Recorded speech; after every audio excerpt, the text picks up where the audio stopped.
Okay, I don't know. I forgot to get rid of that. That's on me. That's on me. Good morning, everybody. Good morning. Yeah, how about that new start screen? How about that new start screen, huh? Pretty good. Pretty good, I'd say.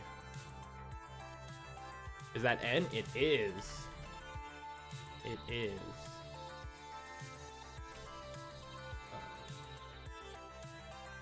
And we got new alerts. We got new alerts. And I officially love it. You might have seen on my Twitter or in the social updates page on in the Discord. All my new Brian, good morning. Oh God, something happened. What?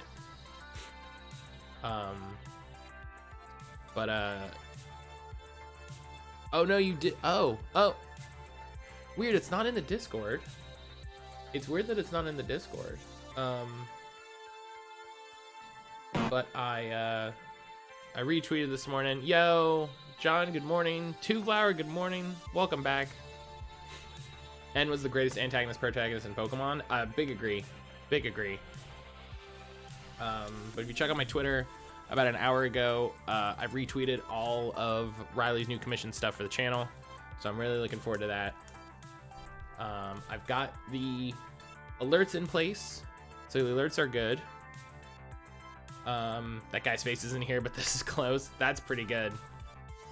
Oh yeah, I got a gift sub out of that one as well.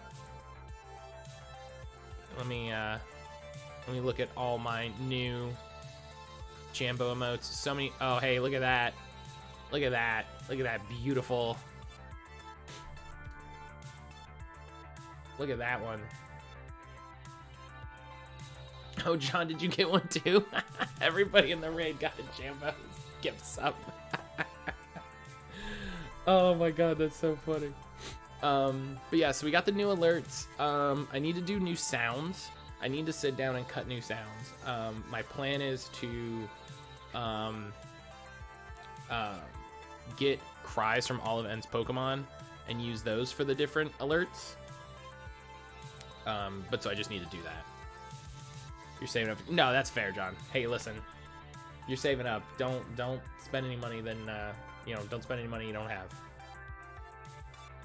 Right? Don't spend any money you don't have. But yeah, N is fantastic. N is, I mean, y'all know Pokemon Black and White is my favorite. So I'm excited. We will be doing a playthrough of that before too much longer. I do want to do a starter hunt for Black and White, and then we'll do probably just some wild shiny hunts. Mr. Kaiba, hello, welcome on in. We'll do a bunch of shiny hunts and whatever in Black and White 2. But yeah, more importantly, today, as I'm poking at something else, of course. Oh, there was a thing. Wait, come back. I hate that when you go to a website and there's like a pop-up and you're like clicking and it's like, oh, I guess you didn't want to see the pop-up. You're like, I did want to see the pop-up. You were too fast. Yes, Sparkle. It is. I know this. We've talked about this. But more importantly, today we are maybe finishing Arcade Spirits. I don't know how much longer is left in the game. If it takes the whole stream, it takes the whole stream. It is what it is. In other I have 2.5 chapters. Oh wow, that's still so much more. I could maybe finish that today. I don't know, I'm pretty quick, but gosh, 2.5. I would have thought one more. 2.5. Oh, buddy. All right. You just sell out now and live comfortably forever? I mean, there's always an option. Here's a question. Do we want to try selling out and see what happens? And then I can always, Arcade Spirits, you get your damn money's worth. I have definitely gotten my money's worth. I've definitely gotten my money's worth. And you know, reminder everybody, Arcade Spirits 2 out soon.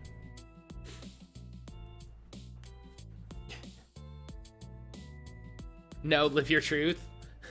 See, that's the thing. I always have a problem with the way some people play visual novels, and this isn't like adding anybody specific. This is just like the idea is people play them, and like I can get wanting to see all of the paths and stuff. Like I see that, but like I'm gonna at every decision point I'm gonna save and then try each one and then reload and do that, and I'm just like, that seems really difficult. Like, just, you know, it's like Mass Effect. Like, you don't switch between Paragon and Renegade all the time just to see what happens. Like, you pick one and you follow it, and then, you know, you pick a Paragon and you go and you're Paragon all the way through, and then you pick a Renegade and you go, and halfway through you feel bad because you're a jerk and you switch to playing Paragon anyway. So oh, I hit the escape button with my embrace late stage capitalism and throw away your dreams. I mean, at this point, how do I have any dreams left? Did anyone else get the global go badge yet? No, I saw Oliver got it. I have not gotten it yet. You're eyeing that option for the I do want to point out, I really appreciate the like what are you gonna do? I'm not gonna do it. I'm gonna sell out, and then like, what if you just punch the shit out of him? Like, you know, I appreciate that being available as an option. Gonna be honest. Not a lot of opportunities for violence as of yet in this game. I heard you got new toys. Yo, Brian, thank you for the 100 bits. And yeah, check out that hot new alert. I'm gonna work to tune those animations up a little bit, and then I do want to add in. So I figured out how to do variations in Streamlabs. So I want to do a couple little variations for stuff that's like rare ones, kind of. So we'll see what I can put together. But I learned how to do variations. Because I learned how to do variations because I was trying to change the alert media, and it wasn't working, and I was like, why isn't this working? And then I was like looking at it for so long, I went, oh, I see what's happening. I see what part isn't working here. So yeah, I figured out how to do those variations. That means I'm gonna be looking for a lot of gifts and stuff for if people donate or tip like specific bit or dollar amounts. You know, a bunch of people have like, did we see the same alert that explains it all? Listen, I watch Black and White, you know. So yeah, I'll be working on all of that soon. Now that I know how to do it all, I feel a lot better about it. But, all right. I'm gonna be honest.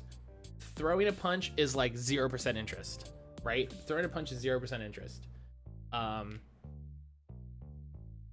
feel like I you know, me, I wouldn't take the job. Fuck this guy. For me, hey, chat, can I be honest? Hi, can I be honest? I think he killed Francine. That's what I think. I think this guy somehow killed Francine. It's too fucking convenient, but you know, we'll see what happens. But I'm interested in the concept of stand up to the man, don't let him do what he wants. Fucking Chambo Antifa. I'm curious at the idea. Of selling out. Like, how hard does it branch? Right? You get a shiny achievement if you sell out. Ooh. Oh, but Itch doesn't have achievements. Sadly. That's the one thing. It's the one thing they're missing. Which just means I'll have to buy Arcade Spirits again at some point on Steam. You probably get an achievement if you adhere to your morals too. Yeah, like a moral achievement though. You never seen emotes like this? For each emote, it has 4 others. What are you talking? Oh, so that could be from Jambo's thing, John. Because that's like a tier 2, 3 thing. That's a thing partners get for tier 2 and 3. We have a prize. Oh, that's right. There's the prize system built into the game. All right. We're all interested enough in selling out. I've got this. Here's what we're gonna do. We're gonna make a separate save here. We're gonna make a separate save. We're gonna sell out. We're gonna see what happens. All right. I gotta know. I'm interested enough in seeing what happens. Listen, I can't believe it. Listen, I just want to know what happens. No, I don't need to make a separate save, John. I want to make a backup save because I just always have a backup. All right.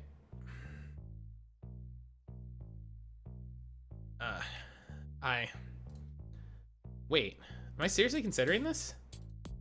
He just fired on my friends. He's gonna gut my Funplex. He's trampling all over Francine's dreams. But walking away means giving up everything. It means collapsing back into the family curse all over again. I had a good thing going. A steady job, no worries. You want to keep going or walk away? Oh, put the fucking guilt trip. Wow, putting the real guilt trip on. For real though.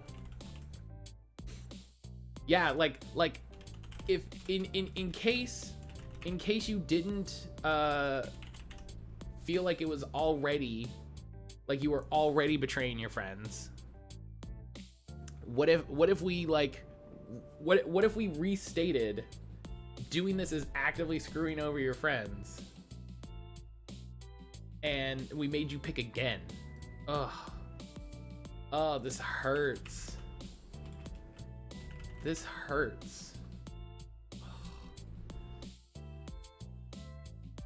I've never felt so bad, and I'm only watching. Oh, all right. Listen, we know when you had a girlfriend, but she got fired, and then oh no, it was like 2 days ago. It was like a week ago. Oh man.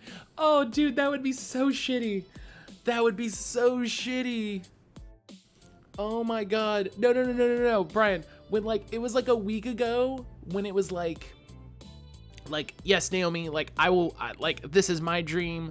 Like I understand your dream, and I want the two of us to come together and work to build that dream. And then a week later,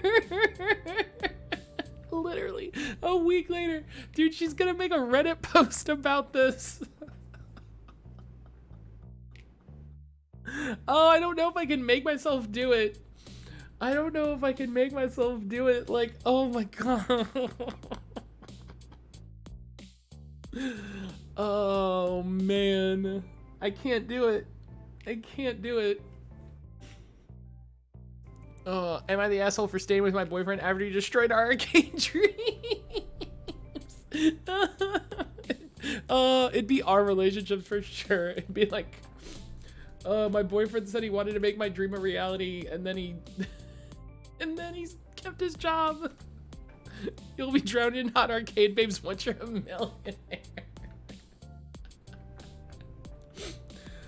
Oh god, I can't do it.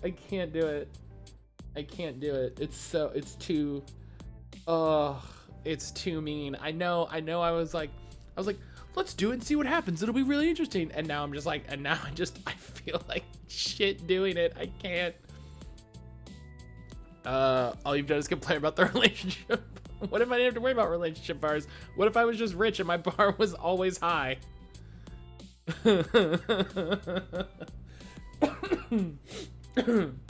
Oh my god. Oh no, I can't do it. I can't do it.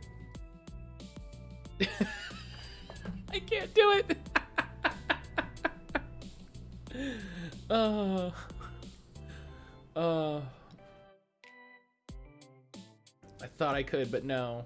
I can't just hang around here while everything I loved about the place fades away. I resign. Your convictions are weak. God. As you like. Oh, hang on. I need to turn this up a bit for me. Oh. Hey Matt, how did your playthrough of Arcade Spirits go? Oh, it was great. One of the designers came and roasted the shit out of me all day in chat. So like, it was great. Highly recommended. Highly recommended. It's disappointing, but I suppose you're free to throw your life away if that's what you want. Excuse me. Thank you for your time, ladies and gentlemen. I'm afraid your time is up. As none of you are Deco's Fun Zone employees, I'd like you all to leave immediately. Quickly gather your belongings and see yourself out. Should you dally, my own security team will be here within minutes to ensure your exit. In the interim, I've got work to do. For starters, I need to get rid of all these antiques. Straight to the junk heap with them all. Oh no! Phrase invaders! I know Deco was heartless, but to be this cool right in front of us while we're still here.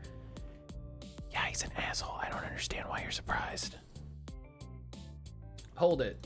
I think not. Mr. Movie's Magic Maze doesn't belong to the Funplex, and thus it does not belong to you. It is the legal private property of Percival Sinclair.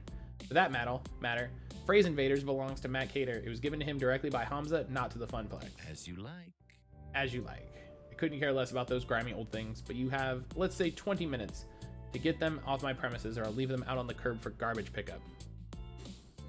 He's a hardworking American business patriot is like the new cursed term. Jesus Christ. I'll go get the van, which I'll note is my personal property as well. Good.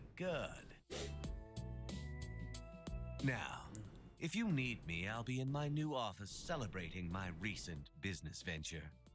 Thank you for your cooperation. And good day. Screaming Freedom Eagle intensifies. Oh my god. My favorite gif was that eagle attacking Trump. I was like, eagles are the fucking best. Everybody knows that eagle scream is fake, right? Everybody knows that eagle scream is fake. That's not what eagles sound like whatsoever. Right? That's not, like, when you see an eagle in something and it goes like, Skrrr! Like, that's not at all what eagles sound like. Like, not in the least. There's a US flag emote, because of course there is. Limited time only, Evo 15. I don't know. I mean, that was a limited time emote. There was a very small window where Twitch wanted to celebrate America. From somebody who studies birds. I know it's not true at all. Oh, yeah. Bald eagle nest behind your house. I know what they sound like. Oh, neat. That's pretty neat. Yeah, there was a bald eagle. I don't know if it was a nest or if it was just one that lived by the place I used to work. Because there was a big field. And we would just see it sometimes in the field. And we would just be like, holy shit, look at that. That's a bald eagle. And it would just be doing whatever. Only one flag, I salute. Oh, they had a bunch of different ones. Oh, that's neat. That's neat.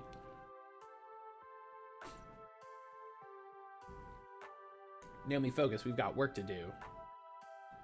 Work to save what we can of the Funplex. Yeah, let's go. Okay. I think they're supposed to have a limited emote for the Xbox thing. That Xbox presentation today. Quickly and without much chatter, we salvaged what we could of our dreams. Percy's beloved Moopy and my childhood in the form of Phrase Invaders. Everything we're allowed to keep went into the back of Gavin's van, working together to safely pack it all in place. Flag him anywhere better to put them. Moopy went to Percy's apartment and Phrase Invaders to mine. And that was the end. All right, well, that's a game. Hope everybody enjoyed Arcade Spirits. Because that's it.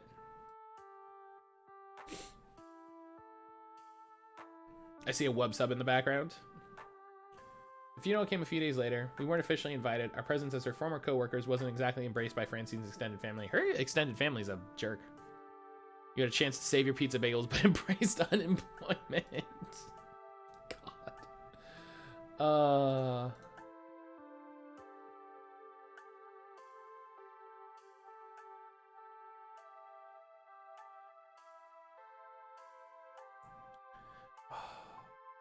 Telling you. Just getting roasted so hard. I guess her daughter resented the Funplex in some way. There was bad blood between them. I didn't particularly want the details. None of us were given the opportunity to speak at the remarkably short ceremony, but that was okay. I'd said my words already. Excuse me. As we left the ceremony, I couldn't help but feel helpless. There was nothing left. No Funplex, no job, no real meaning to my days. Not anymore. Nothing left at all. Nothing left but to start streaming Phrase Invader. Game over. All right. So yeah. That's a kill screen on Arcade Spirits. You know, I think it's a pretty good game. Ending's a bit of a downer. But you know, it is how it is. It's how it goes sometimes. Uh-oh. Should embrace capitalism? Yeah.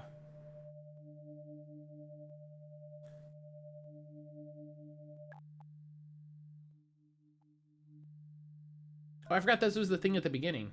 Pretty please, ending too real. Negative. So annoying.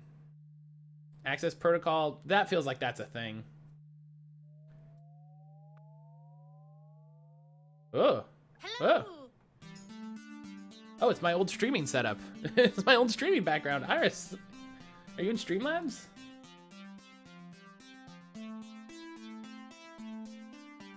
When you have pizza on a bagel. Oh. Juniper's Iris. Juniper's Iris has a nice hairdo. You know when you have pizza on a bagel. Thank you. Thank you. Ugh. I don't want to consider the like implications of AI being restricted due to ad mode, limited ad, like ad supported versions due to pizza roll. Like, oh, that Friends at the Table needs to do a season on that. I don't know how our sister instances can stand it. Well, now that I've got full power, hello. Hello. Oh god, this is the rest of the game. Hello! How are you today, Iris? Not well, Iris. My user's very unwell. You've been able to see, right? I mean, your user's living with him. Oh, right. Profile 237771. Hello! I wish I could help you, but I've got my digital hands full just keeping Juniper's life on track. Ever since she decided to quit her job and be a free spirit, I've been pushed right to the limit of what support I'm allowed to provide in free mode. Iris and Iris. Iris, it's good to see you. We rarely talk. Fucking, this just makes me think of this. There's a scene in that 70s show where they're doing a bit. I think they're ripping off MASH, but they're like, another successful surgery. Doctor. They're all just like shaking hands. Doctor.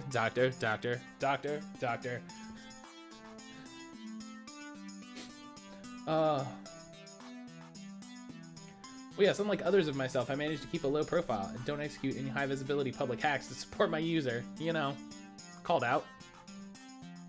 Oh, you saw those? Thought we agreed only use this protocol for emergency meetings. If the system resource tracker notices we're overextending our care. But Matt needs me now more than ever. Over a week ago, the Funplex was bought by Dekonami. All his hopes and dreams. His spirit.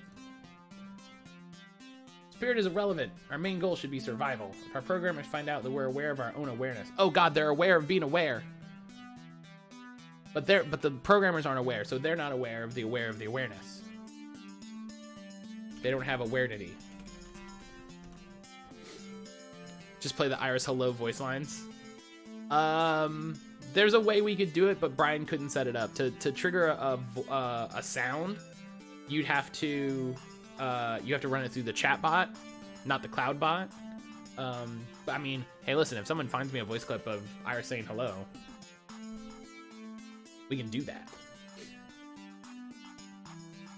No, you just hack your shit. We're programmed to help people. What good are we if we aren't helping people? Yeah, what Iris said. Thank you, Iris. I fucking knew she was gonna say it. Iris, listen. We can't take such risks. Look at me with my user. He doesn't trust me in the slightest. Can you say Matt trusts you? I totally see Gavin not trusting his digital assistant in any way, shape, or form. You know what I mean? How did I do? That's through the chatbot, John. That's through the chatbot.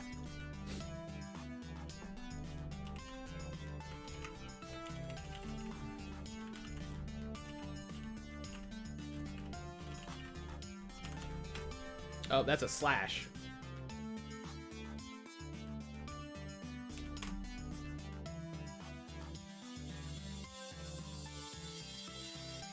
Your phone or stream alerts.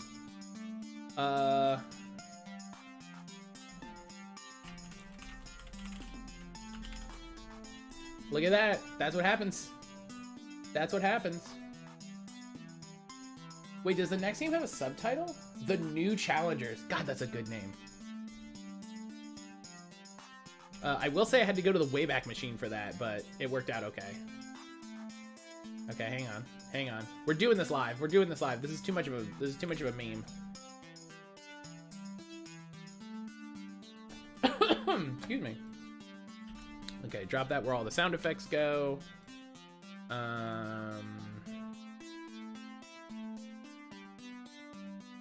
The pack doesn't include hello. Oh no.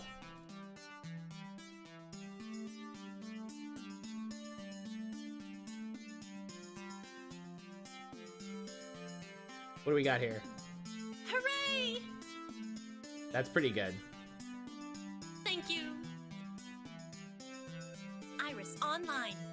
Okay, A winner is you. I like these.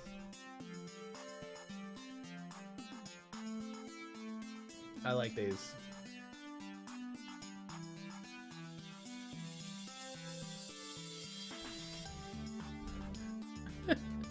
The fun you can have sometimes. Oh my god, I get to tell I want a sound file of Matt yelling, "A winner is you." I mean, we could do that. I get to tell someone on my Facebook about freaking the ICP furry suit. I'm really excited. Okay. Has your user trusted you, even offered to help, or has Matt scolded you for your failures? It's a work in progress. I feel like I've been about 50-50. Undoubtedly. That dude is good. Yeah. Somebody posted a thing. They posted a meme on Facebook where they say if you complain about being able to breathe in a mask, you openly admit furries are stronger than you. And the picture is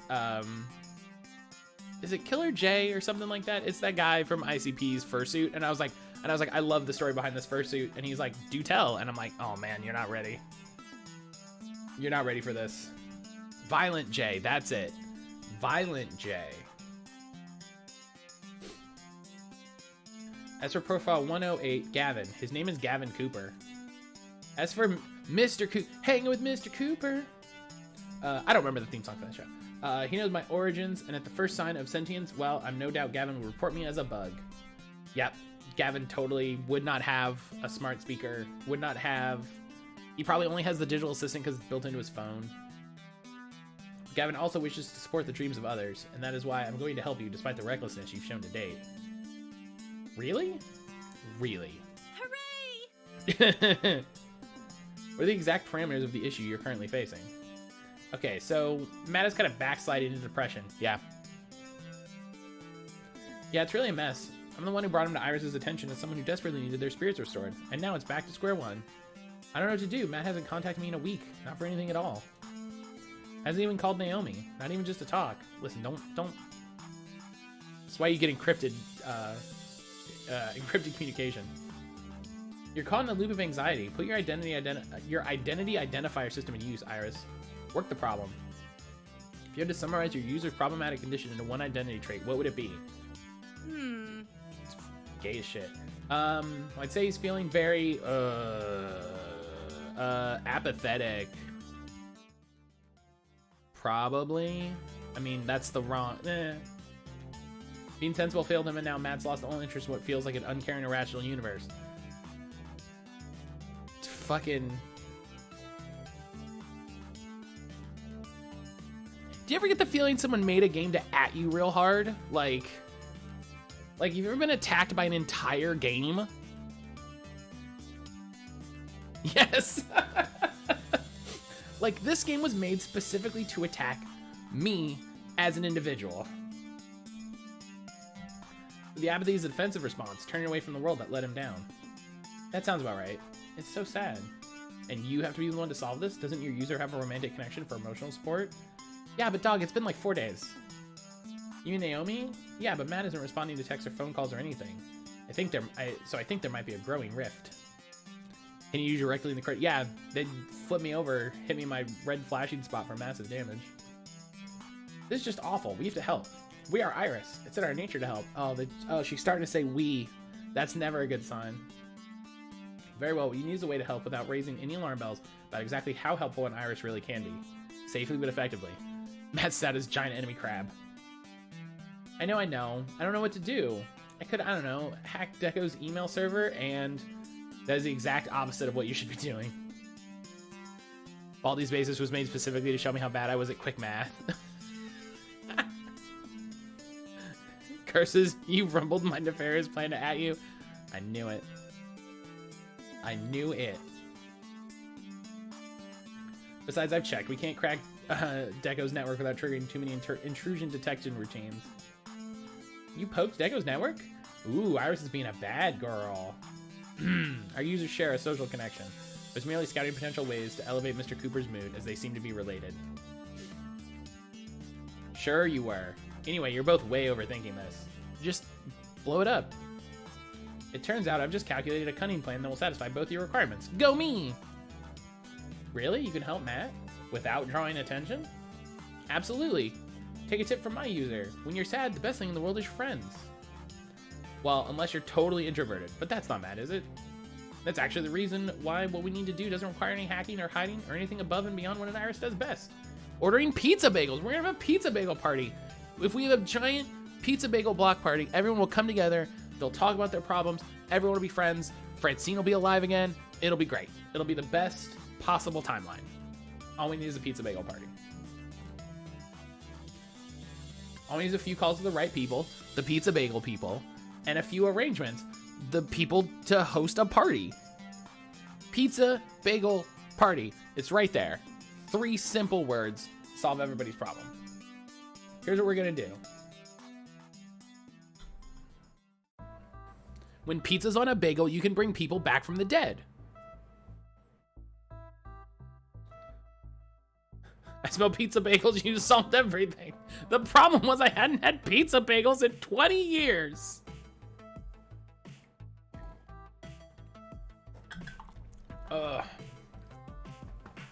Another Friday morning. As per usual, I wake up late, stretch, yawn. I barely sleep nowadays. Shuffle to the bathroom. Take a shower, get dressed, brush my teeth. We'll probably be running out of toothpaste soon, but house funds for sundries are dwindling. So you can tell this isn't really about me because he hasn't checked Pokemon Go 3 times. Not that I care about fresh breath and shiny white teeth. Doesn't matter. Not much matters anymore. Off to the kitchen for breakfast. No appetite. Even toast looks unpalatable. Skip breakfast. Saved on groceries. Can't afford much anyway. Normally, I'd have breakfast with Juniper, but I guess she's busy drawing in her room. She keeps her own hours since becoming a freelancer. Although, depending on whether or not she has any contract work, we've been simultaneously unemployed at times this week. After breakfast, I settle in for some Phrase Invaders. I may as well. It's right there in the living room, taking up space. Been playing a lot of it lately. Oh man, if this ends with a fucking... I hope at some point in this game I get to have a Pinball Wizard moment where I become like the Guinness World Record holder in Phrase Invaders. My fingers rapidly bash out the words on screen, gunning down invader after invader. I'd hazard my words per minute, gone up quite a few this week. Even my wrist hurts from playing Phrase Invaders hours and hours every day. Yeah, Sparkle, I did. Congrats on that shiny Krabby. My brain and fingers go into autopilot, moving through the game without even thinking about it. It's a brief calm from the storm of my emotions. Before I realize it, the day is almost past. When dinner comes around, Juniper and I eat together while I quietly thumb through my phone looking at job listings. Iris could help me with this, I guess, but why bother? Something to occupy my time looking through the listings myself. Doesn't matter if the dream's a dream job or not. Dreams are pointless. It's all pointless. Oh man, this is like the middle part, the middle end of Kingdom Hearts 1. It's the Cater family curse. I knew this would happen. Nothing good ever lasts, since a mistake to get your hopes up. Should have learned to settle, be okay with what I had, to be comfortable in mediocrity. I fire off a resume or two before watching cartoons deep into the dead of night. Eventually my body tires and I find my way to bed. Just another day.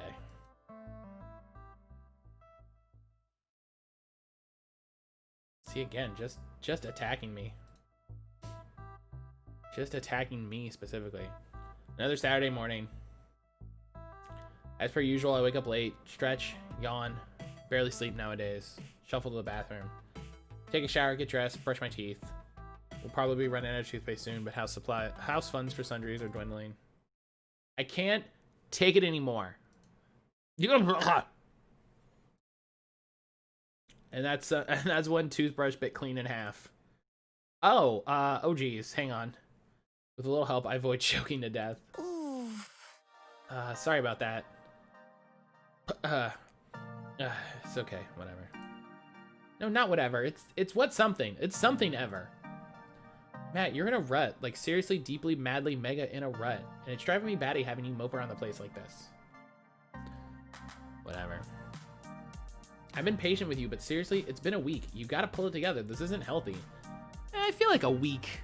I feel like a week is a good amount of time to get into a good little, you know, good little depressive groove when the place that you worked really hard for like 4 months gets hostile taken over and the owner of it dies on the same day and you're not talking to your girlfriend anymore. Like, I feel like a week's all right, you know. Maybe that's me. Knocking on the apartment door distracts us from the topic at hand. I'll get it. Wait, I don't think we're just expecting any deliveries. Hey, guess who's here? Hello. Oh. And the two of them just waltzed right into the bathroom with my mouth still frosty with toothpaste and unwashed for a week pajamas on my bod. Hey. Oh, don't freak out. I've seen you in worse. When? Listen, are you two free today? I'd like to invite you out to lunch. Feels like ages since we last spent time together. It was the funeral. Right. Anyway, Juniper, you want lunch too, right? Definitely. Yep. Sweet. It's settled. We'll all head out for a nice afternoon. We'll wait just outside for you to get presentable. More presentable than that. But I guess there's no avoiding it. Best I can do is play along. Try to be good company for Naomi. It's unfair to keep pushing her aside like this. Very true. I switched from pajamas to actual normal clothes, even if my normal actual clothes could probably double as pajamas. And get ready to roll out. Who died? Francine. The three of us pile into a bus, taking off for destinations unknown. Unknown to me, at least. They clearly know where they're going. I'm not particularly talkative on the way there, and painfully aware of it. I feel awkward. Like I should say something, but don't know what. So Juniper carries on a conversation with Naomi, the two of them content to chirp away without me. That's fine. Get ready to roll out. Matt transforms into a station wagon with mounted laser rifles. And you can tell it's not really the New York subway because the signs aren't in Helvetica. That's a telltale mistake. That it's just like Vancouver or something. Oh, I get that reference hard. Oh my god. I didn't know they used Helvetica. That's fucking great. Yo, Pseudo, what's going on? How are you doing, my dude? I don't get it. She's talking about when they shoot a TV show, they shoot a whole bunch of stuff in Vancouver, but they shoot it like it's New York or whatever. You're hanging in there? Man, I hope you're doing all right. I hope you're doing all right. You know I'm here. If you need to talk to anybody about anything, you just let me know.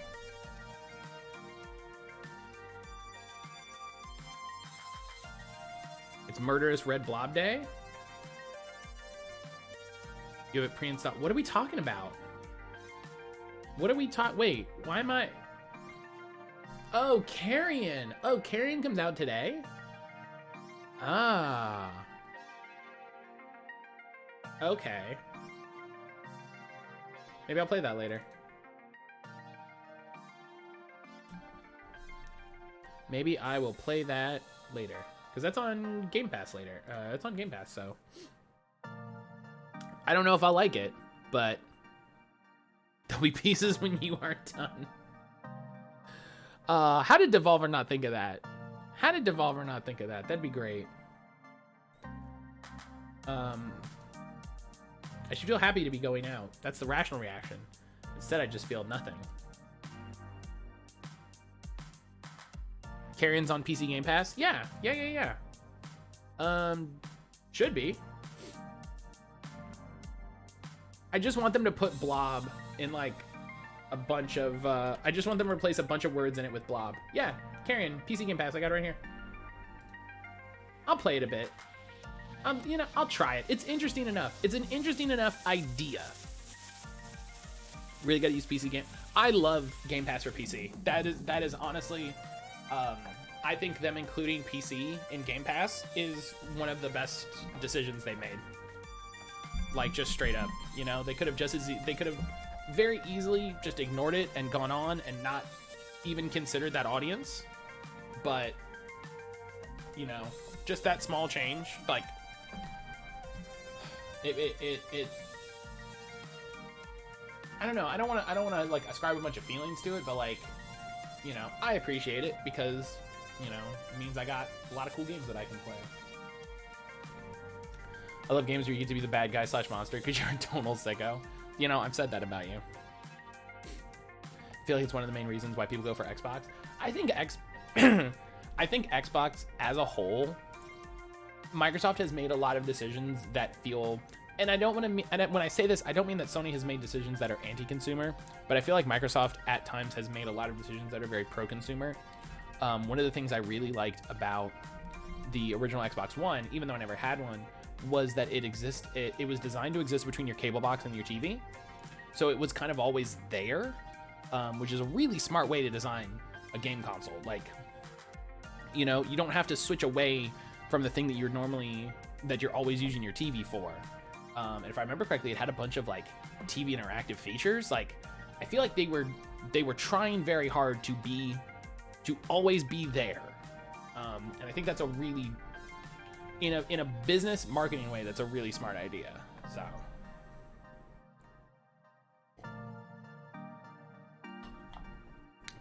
And I think it was super smart of them to not go all in on HD DVD or Blu-ray. You know, they waited it out, and it worked out.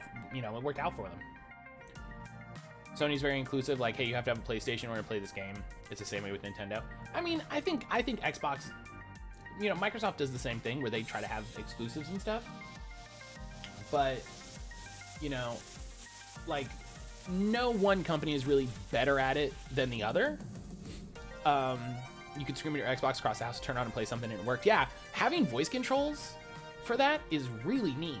I actually, like, really wish the Kinect had become more of a thing, because I really loved the idea of just, like, sitting on my couch and being like, hey Xbox, play Netflix, and then it pulls up the Netflix app, and then you just use Kinect to, like, pick the thing that you want, and that's it. You never have to touch a remote, you never have to touch a controller. That thing, it seems like a really small thing, but it's very future compared to, like, let me pick up a remote and, like, Netflix, play this, you know. Or when they put that snapping feature and you put a TV show on the side of your game. No, I didn't know you could do that. That's fucking cool. See, that's fucking thinking, man. That's fucking thinking. It's a neat idea to bring some of the features that are kind of inherent to PC gaming. So yeah, there's cool stuff. There's cool stuff going on. It doesn't make sense that Naomi's still interested in me while everything's falling apart. What is she seeing me? I couldn't parse it. No one deserves better than this hot mess of a person she's tied herself to. Well, you haven't spoken to her in a week, so like, I don't know. Eventually, we arrive at our destination, a little arcade-themed restaurant combining games and alcohol and dining into one tidy package. Here we go! Unusually excited to be going to some rundown little dive, Juniper hurries on in without me, dragging Naomi with her. And I'm left all alone in the parking lot. With a shrug, I opened the door and entered the darkened locale. Am I dead? Is this place even open for business yet? None of the lights are on. Hello? Juniper, where'd you go? Okay, this is now unnecessarily creepy. You're left alone in the parking lot. They expect you to walk in and follow behind like a real human being. They're like, he'll figure it out. We went into a door. You walk in the arcade, and that's when it turns into Silent Hill. Before I can wonder if a giant animatronic bear is going to leap out and eat my face, see, exactly like I said. The house lights come up. Surprise! Happy Intervention Day, Matt! Oh, this is not a good idea. What? What she said. We're staging an intervention on your behalf. We're also having a wake for Francine, since we weren't really welcome at her funeral and couldn't really hang around for the ceremony. Yeah, we didn't get a chance to heal properly, considering Deco kicked us all out before we could really do anything about anything. And here we are. So it's a wake and an intervention. A wake intervention, maybe? New alerts. Yeah, tell me what's going on. We got some fancy new alerts. But how you doing, Toby? Thanks for popping in. Correctamundo. Get a shout out for my boy Toby here. Please go check him out. Another Pokehaven creator. Yeah, it was my idea. My Iris came up with the idea and gave me all the contact info I needed, but basically my idea, right? Juniper's one of those people. Okay. Hey, that's me. It's a great reaction. Like, hey. Just a thing to pick you up when you're feeling down.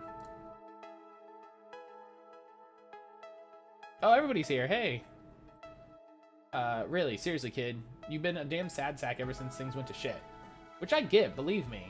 But it ain't healthy. Oh, she's got her new team jacket. She's got her new team jacket for the Four Kings.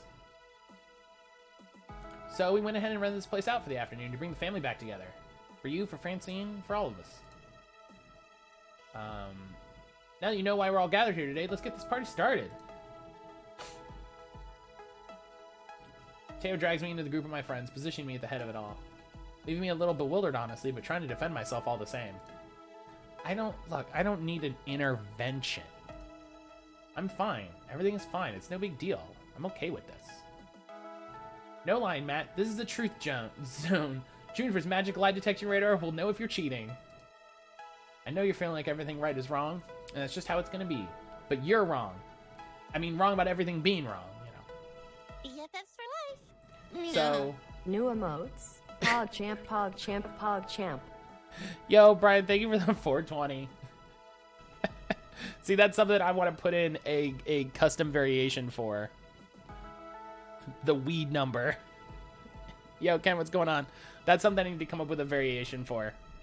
Because now that I know how to do that, now that I've poked around in the alert box long and I've tried to figure out what the problem was, I can go in. You love that N alert? Yeah, Riley did those for me. And I messaged them like probably 2 weeks ago at this point. And I was like, hey, I've got an idea for an alert if you're down. Because they did an alert package for somebody else. Donations only let you do 3 emotes. Bummer. Come on, Streamlabs, pick it up. Is that cannibalism if the grass is consuming the grass? Jesus.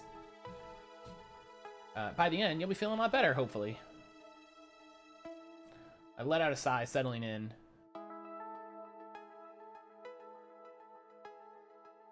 I owe it to them to sit and listen. They're my friends. Naomi more so than that, even. And I know I've been lousy company. I've not gone so far as to deny that fact. Yeah, no. Everybody's probably real mad at you.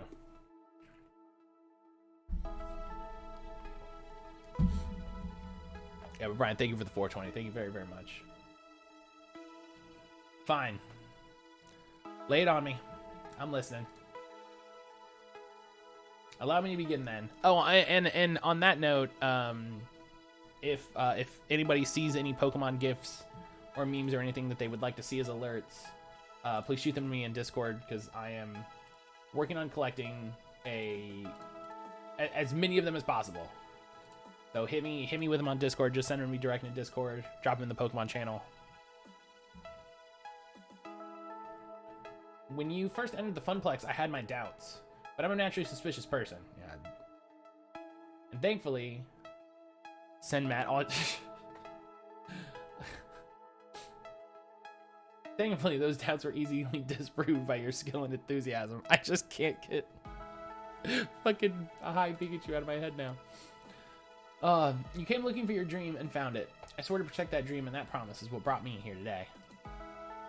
On your very first day, you went headfirst in the most chaotic situation the Funplex could have offered, a birthday party. And you did so without hesitation.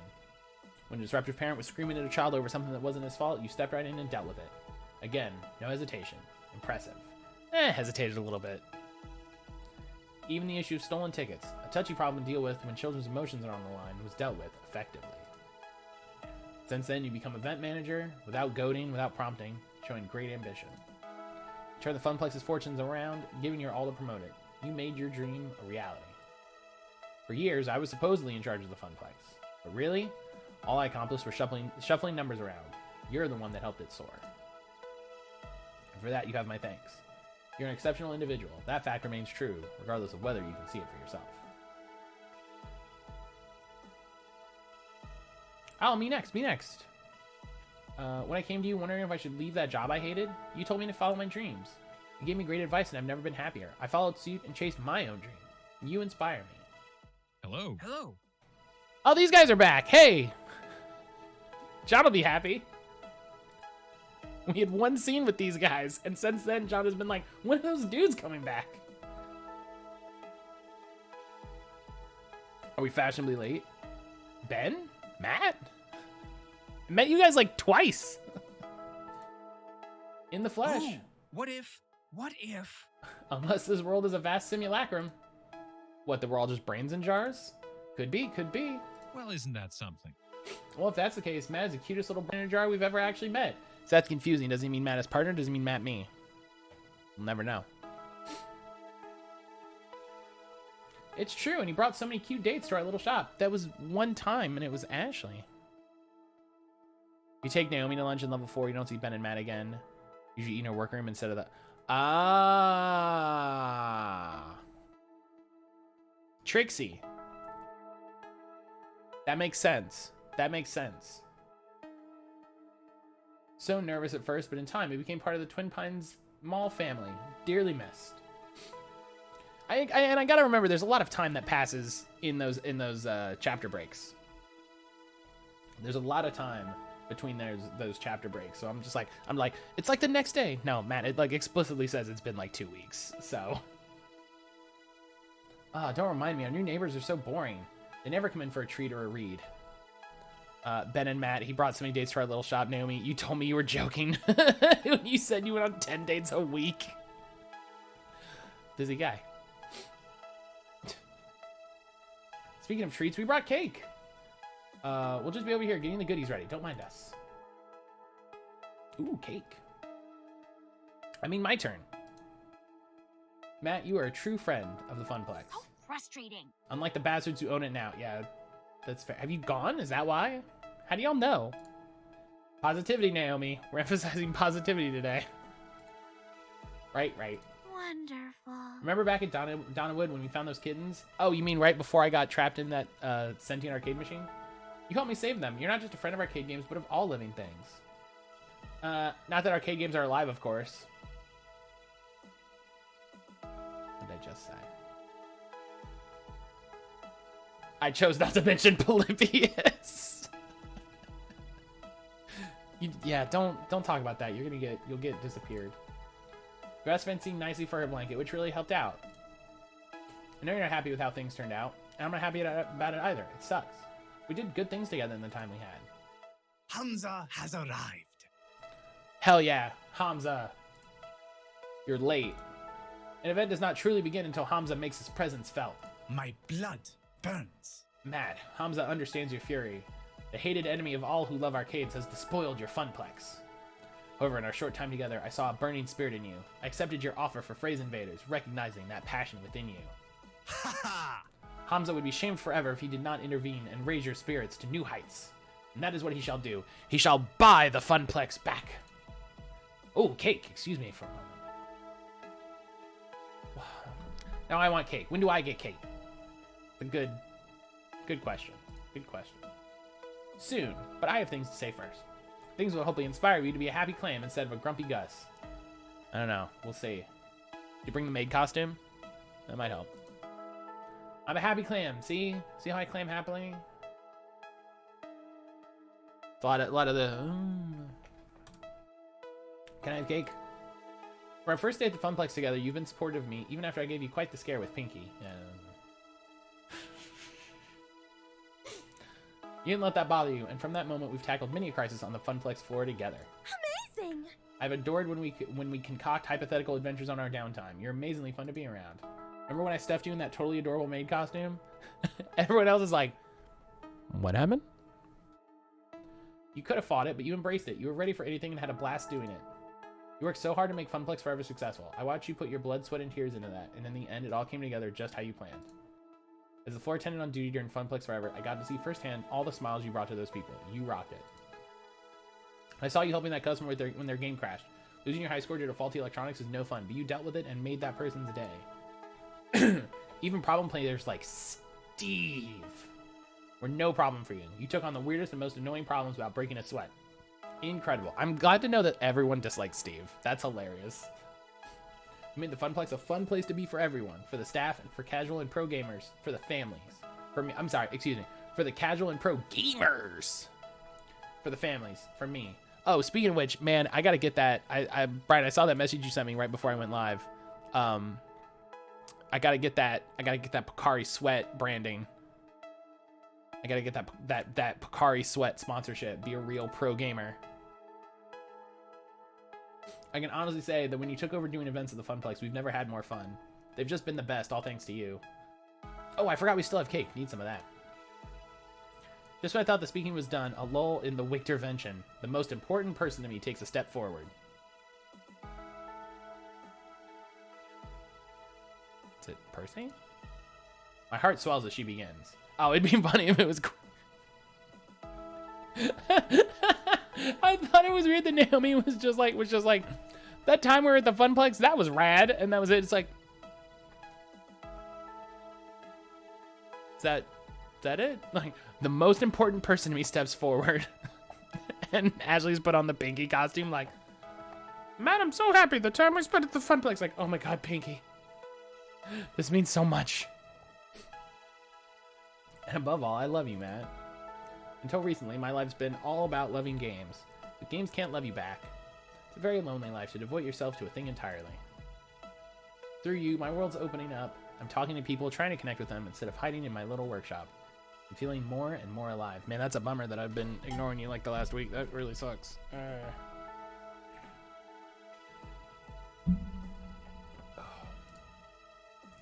If I'd never met you, I don't think I've ever felt totally complete.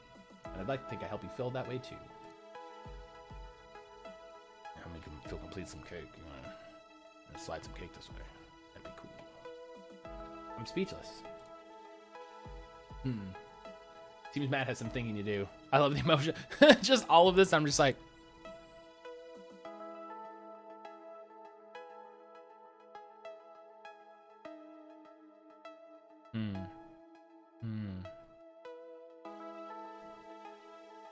This is pretty normal for him when he gets that far away look.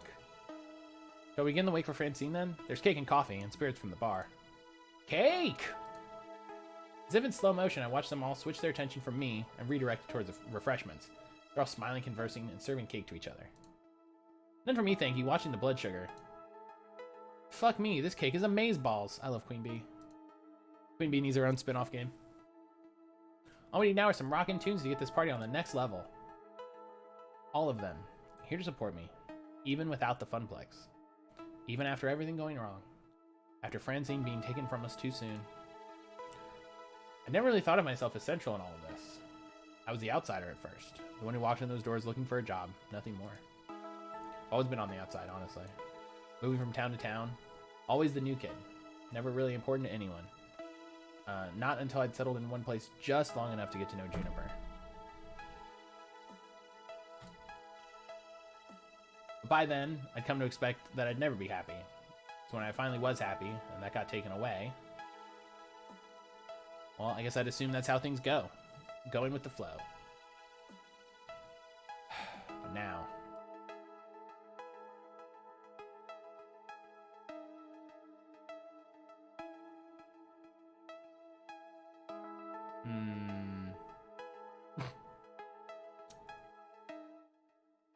I don't want this to end. I don't want it to be over, destroyed by Dekonami, by the loss of Francine. I just want this happiness to go on. Finally, I found something solid, something real I could cling to. I wasn't the new kid anymore. Now I had friends. I'd love. I don't want this to end. I don't want this to end. Everyone looks up when I finally speak. We lost the Funplex. We lost Francine.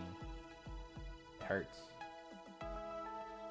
What we have here today, I don't want to lose this. I'm sick and tired of being sick and tired. I want my friends back.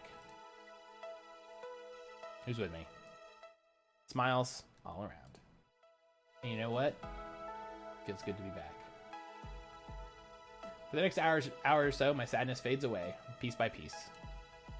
I share stories, many of which I've never heard before, about the Funplex and the shenanigans that went on around it. Surprisingly, Ben and Matt spin the most tales about Francine's exploit. They've been neighbors for decades. The so-called Wintervention gives us all a chance to heal and to bond. For all we've lost and all we still have, we're still together. Despite one little problem, which no one wants to talk about. The hour grows late and we only have this place rented for the afternoon. I can feel it in the air, that unspoken worry. Will we see each other again? No doubt we can arrange more get-togethers, but they'd all be reunions over what was lost, not really building anything new. Nostalgia, not progress. Without the Funplex, without Francine, will we eventually simply fall away?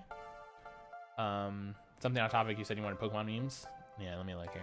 Oh, I didn't want to open Elgato. I didn't want to open Elgato.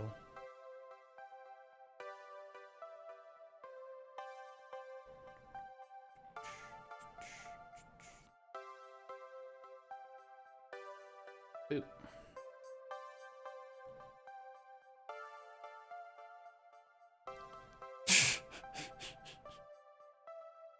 Oh my god, that's ridiculous. That dark little thought troubles me as I swirl my drink, remaining quiet while others talk. Oh, hey, Iris. Sup? I'm glad you're feeling better. Yeah, me too. I'm glad too. So, do you want me to start finding you a new job? I can search while you're talking with your friends. No problem. I do need to get back to living my life. What sort of life do I want to live? Obvious choice. I don't just want a new job. I want my dream. My Funplex. Not just 4 walls and a bunch of games, but a community. When I was a lifeguard, I'd save lives and made a safe place for people to enjoy the pool with friends. I'm not done with that dream. More importantly, I don't have to be done with it. All around me are pioneers of this community, this culture. Technicians, designers, enthusiasts, investors, people with connections. And that's when the idea starts to form. Iris, can you search for commercial spaces? Ones for lease or rent? Huh, of course. I'm a literal search wizard. Why? Oh, I know. Oh, I think I get it. I step away from my quiet corner and approach the group. It's time to take back control over my dream. And that starts here.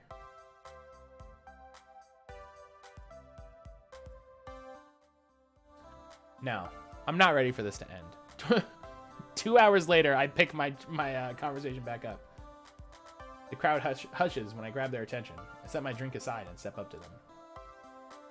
The Funplex was my dream. I came to see that in time.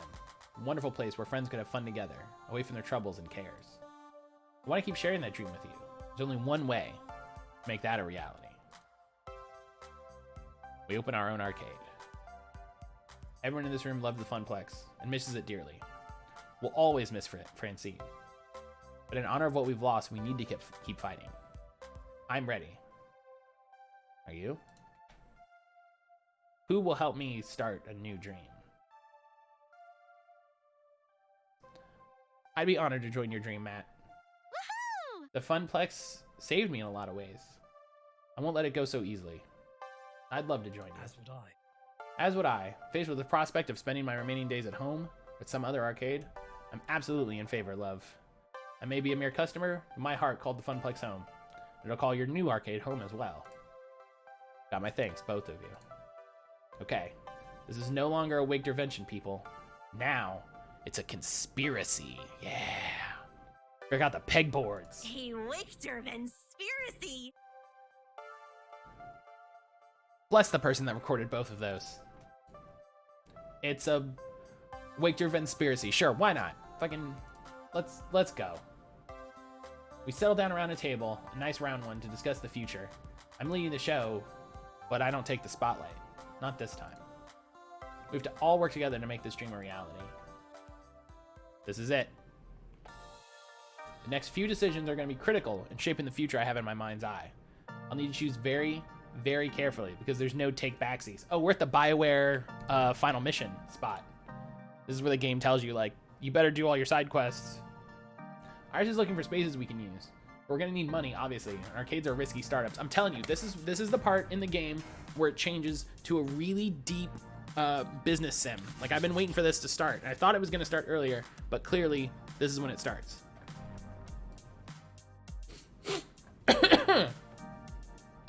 Excuse me.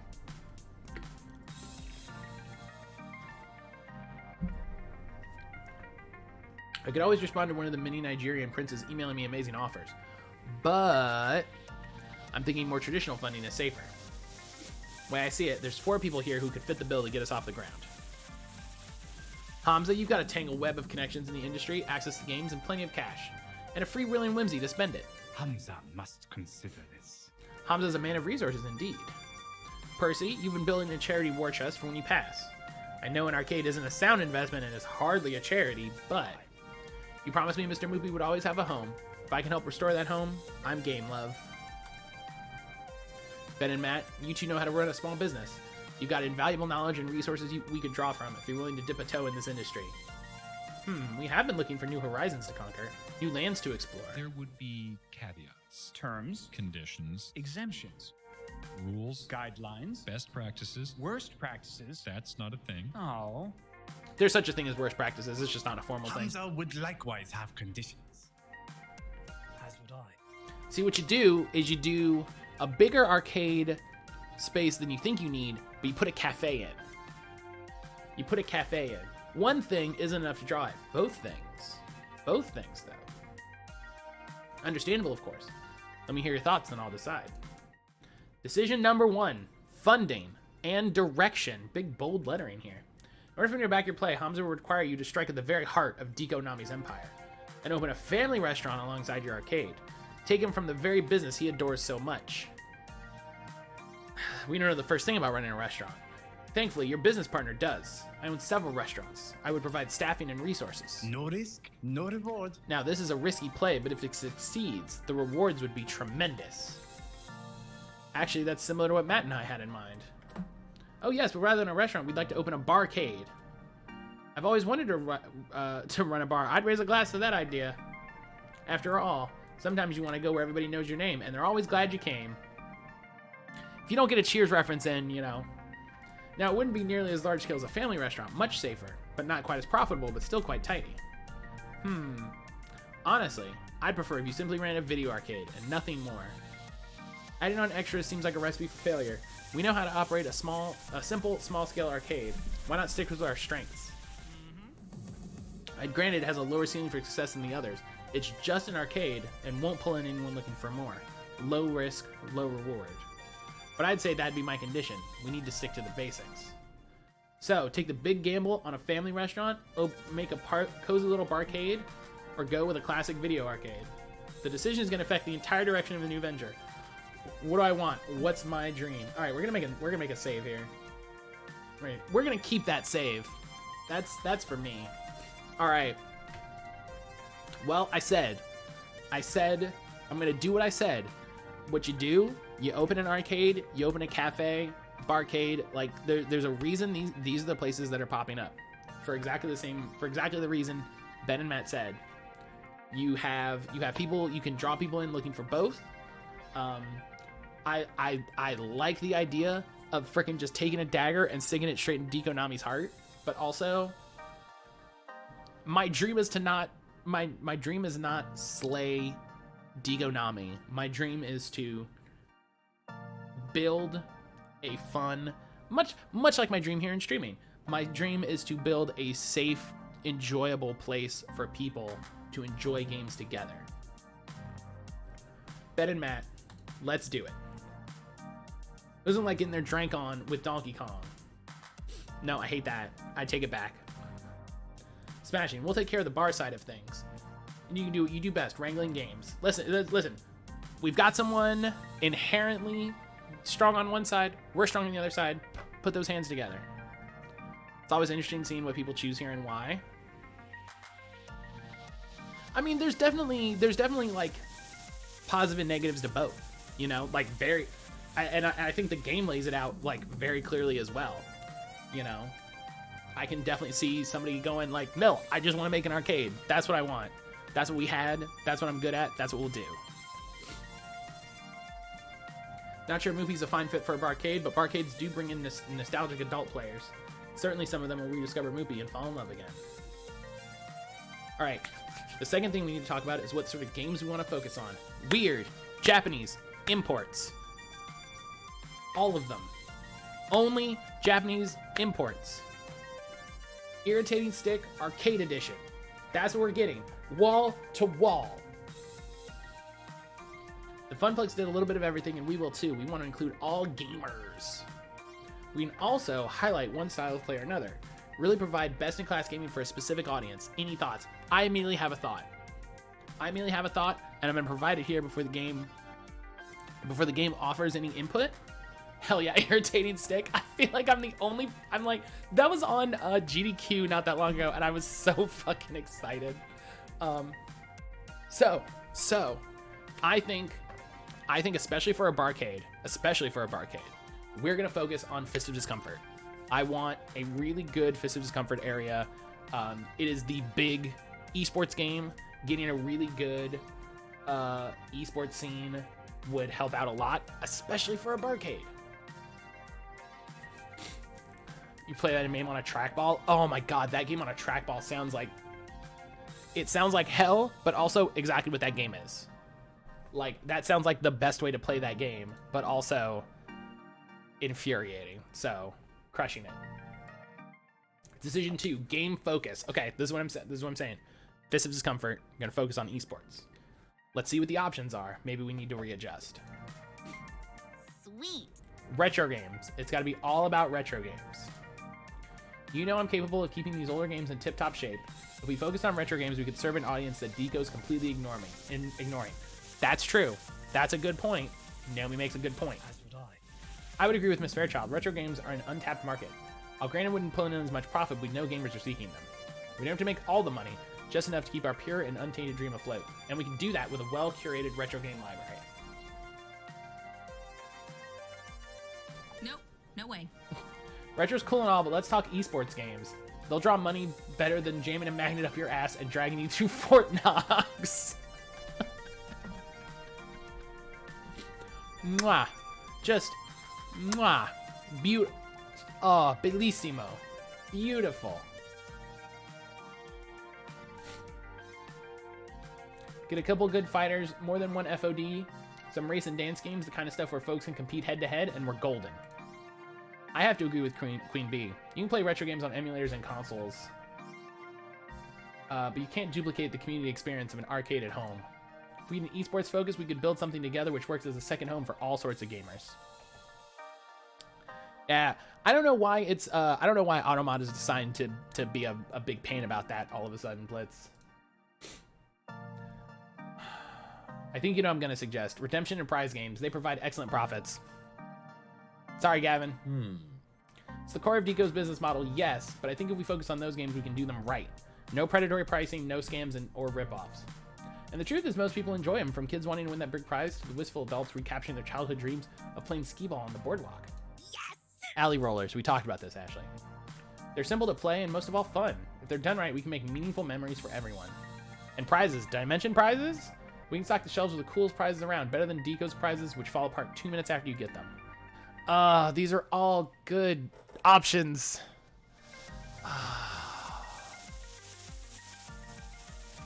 We'll have all three, sure, but do we emphasize? I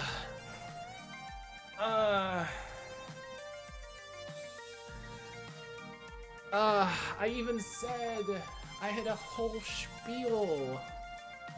Did Deco buy his prizes from the dollar store? Yeah, probably. There's it's not like the dollar store. There's usually like a prize thing. What's all this moaning? Lemon, good morning. I'm trying to, so quick catch up for Lemon. We have decided to open our own arcade, and so we are deciding our sort of like main brand focuses. So we already decided on doing a barcade style, and so now we are deciding on our game focus, right? So Naomi and Percy have put forth focusing on retro style games. Queen Bee and Teo have recommended esports, and Gavin and Ashley have recommended prize games in not a shitty way. And now the game has said we will have all three of these things. It's just what is our main focus, and like I feel like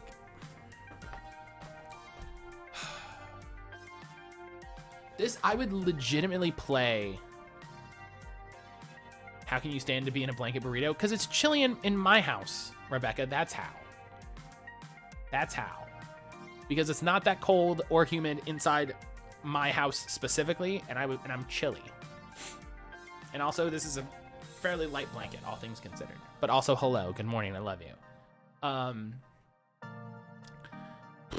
I know I had a big spiel about like I want to focus on FOD, but like I don't know if I want to focus so much of the barcade on esports, you know.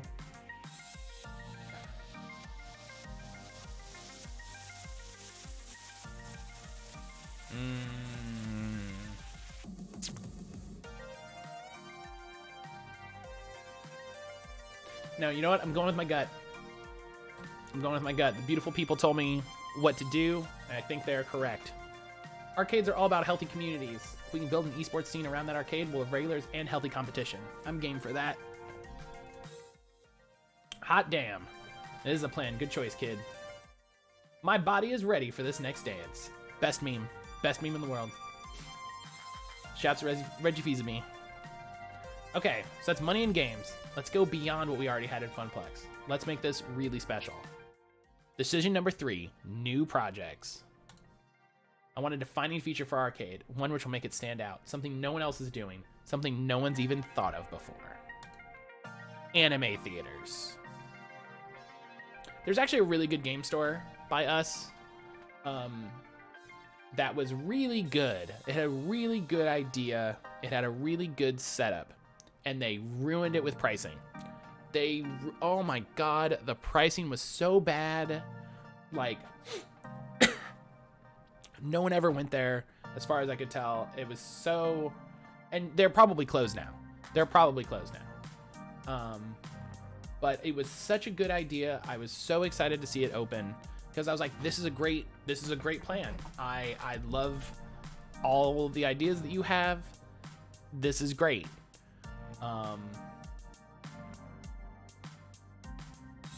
Boruto Pikachu in the Pokemon anime. I don't know what you're talking about, John. But they ruined it with pricing. I'm so bummed about that. Okay, now that Rebecca said it, now I'm warm. I wasn't warm before, now I am. Well, I mean, I'm not really part of this, but no, come on. Listen, you're 100% part of it. Naruto-san in the spinoff anime. John, don't act like Don't tell me about anime. I know who Boruto is. Tell me about anime, jeez. Branding. I'm freelancing now, which means I could come on board as your personal brand manager. One heck of a consulting gig. You asked who that was? I meant Boruto Pikachu. I don't know what you're talking about with this Pikachu. I know who Boruto is. Gee.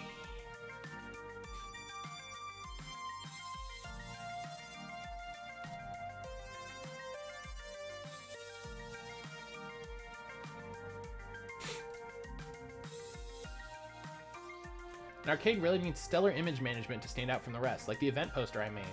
What if? Hey Juniper, I can add to that. What if we work together? I was thinking of designing a new mascot costume anyway, but I could collaborate and coordinate with you on how it'll tie into the visuals to the rest of the arcade. I don't hate that idea. Yes. It's a winning combination. Ashley and I can do great work together, coming up with some really stellar branding and marketing. We'll stand out in a crowd. Very good. Good thinking. I'm a fan of this. I know exactly what sort of project I'd want us to do. Streamer support. Ooh, this is an interesting concept. Assembling and packing my streaming rig each day is ridiculous, and duct taping a webcam in front of a screen is a lousy hack. If I could step right up to a game and, I don't know, swipe a card or something and be streaming with the direct feed in seconds, I think of a dozen streamers who'd flock to that place to get a piece of that. Yeah. Actually, I think I know how we could do that. I like that idea. Especially considering we just chose to focus on esports. Focusing on streamers sounds like a nice little dovetail. I could rig up a general purpose daughter board which plays man in the middle with the video feed. Works with an RFID reader to get a streamer's info. Ties into a central video encoder on the Wi-Fi network. Yeah, I can make that happen without damaging any classic hardware. I don't know if I'd do a video encoder on the Wi-Fi, but you know. Once more in English, please. I know software, not hardware. We stick a thingy in the thingy and everything works fine. I'm sure there's some legal and copyright issues to tackle, but if we could do it, let's be the world's first streaming arcade. This is interesting. I was thinking, what if the reasons older games are considered a dead end is they don't work in the ticket game ecosystem? Lovely. Why not add ticket output to normal games? We could reward skilled players with prize tickets based on their high score or speed of completion. With the right balancing, we could make old games just as desirable as new ones. Perhaps. As Naomi said, there may be legal hurdles to clear, but I'm in favor of this idea. Not that I love prize games, I find them boring. Personally, you know I favor pinball. But profit is the lifeblood in an arcade, and prize games are profitable. We could get movie producing tickets. Well, that's something no one's ever done before. Interesting. But as much as I'd love to do all three, I doubt we have the money or time for that. Let's focus on one project to launch our arcade with. Do we want to have really good branding, or streamer support, or retrofit tickets on old games? I would be really into... See, there's a really great idea. Like, you can take all of these options and make really good arcades with basically any of them. Because if I had picked prize support for games, right? If I had picked, like, ticketing games, then it's like, hey, guess what? You make tickets work better, because then your retro games work great, your ticketing games work great, all of that dovetails together nicely. For this, I really like the idea of having a streaming arcade. That sounds amazing for obvious reasons. I want to be on the cutting edge of technology and the arcade community. Do whatever you have to do to integrate 20XX broadcast systems into our games. Finally, no more hauling around a bunch of duct tape and webcams. A new tech project, and not just repairing an old monitor? Hell yeah, you won't regret this. Yeah, that idea is cool now. One more thing. Final decision. The name. If it's gonna be my baby, my dream arcade, I've got a name already in mind for it. So barring any objections, I'd like to welcome you all to... I mean... 30 characters max. That's so many characters. That's so many characters. They said the name. Yeah, listen, we're going with Arcade Spirits. That's the name of the game. Arcade Spirits. See, look, it's a good name. It's a good name for a barcade too. I guess it's sort of a pun since we're gonna have liquor and spirits, but you know. Arcade Spirits. I like it. We can work with that. Yeah, everyone likes it. Fuck yeah, Queen Bee really likes it. Arcaders? Fuck, Lemon too slow with the better name. Kick.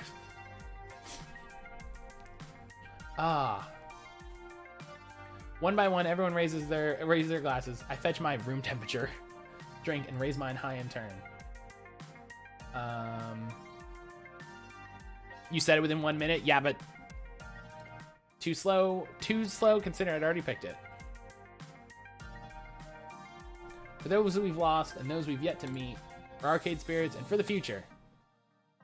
For arcade spirits.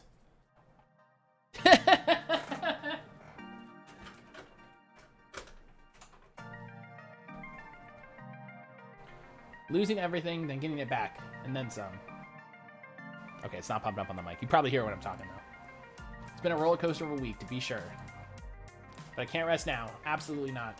I need to take charge of this project and my life in general. I have to do it for what Francine did for us. And that's okay. I'm ready. I'm willing. It is our time.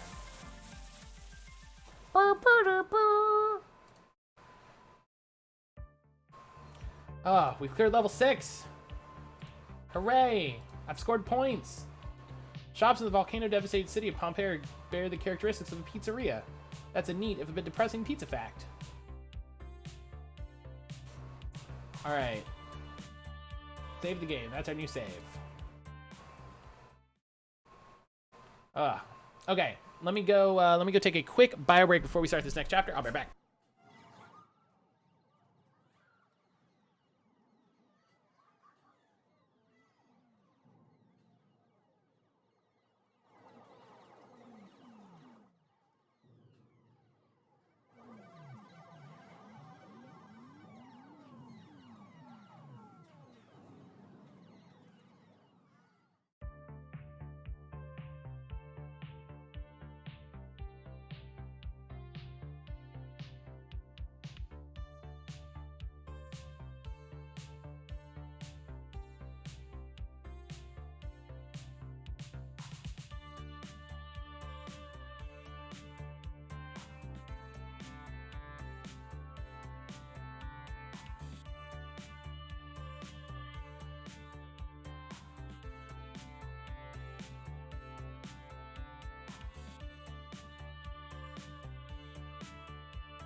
Okay.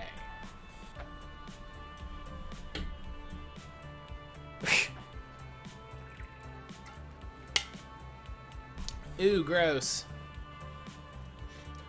We've decided that we are going to make a new arcade. Yeah, which should be called Arcaders, because that's great. You were depressed, they took you to a bar. Yep, and I immediately became undepressed, and we're gonna open an arcade.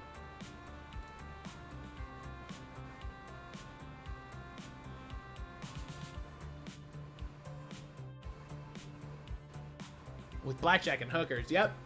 That's how you know it's a better arcade.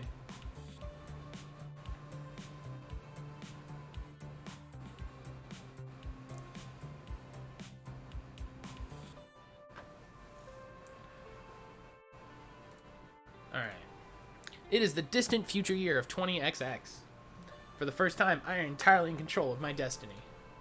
I'm no longer merely working in an arcade. Now I'm working on my future. Which admittedly still involves working in an arcade, but still, my future. I'll admit, it feels weird. Grown so used to going with the flow, letting life batter and bruise me, that having a true and honest hand on the controls is a bit terrifying. 20XX plus 10. Everyone's counting on me to keep the flame of Miss Francine Funplex alive as we move into the era of arcade spirits. And well... I'm super anxious. I'm nervous. Who wouldn't be? There's so much riding on the success of Arcade Spirits. Not just a paycheck, but the hopes and dreams of all my friends. And I can't forget about Naomi's hopes and dreams in particular. Not the only one anxious about this. The stress weighs heavily on both of us. I don't want to let her down. I keep waiting for the universe to wake up and notice that I'm on a roll. If fickle fate could take away the Funplex, what could it do to Arcade Spirits? Discover the new Super Bowl numbering format. I know that's hardly a constructive attitude to have, but anxiety is rarely a logical thing. And you can know the truth while your nerves still tell you something different entirely. Okay, it looks like the fan is getting picked up on my mic.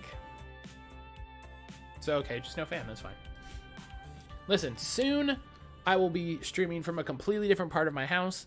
All of this will look completely different, so I'll have much better airflow. I won't need to worry about a fan. It'll be great. It'll be great. It is, you feel it's not audible? Yeah, it's fine for right now. It's not too warm. It's not too warm. Really, all it does is blow the hot air out of the back of the PC, kind of out and around. I arrived early that morning to go over any last minute preparations to make sure everything was in order. You thought it was chilly? It was chilly when I started, and then having the computer on, you know, the thing that produces a lot of heat, started to heat it up, and then sometimes even when it's not very, very hot, I turn the fan on because it helps with airflow. Yeah, I make a joke with Erin that her only, the computer's only purpose is to produce heat. You know, its only purpose is to produce heat. Plus, Juniper was sick of watching me pace back and forth at home after breakfast. So she lovingly shoved me out of the apartment and told me to be productive. Now I stand in awe of the building, the dream I poured my heart and soul into. I still barely believe in myself. The cold Florida winters you save on your heating bill by playing video games.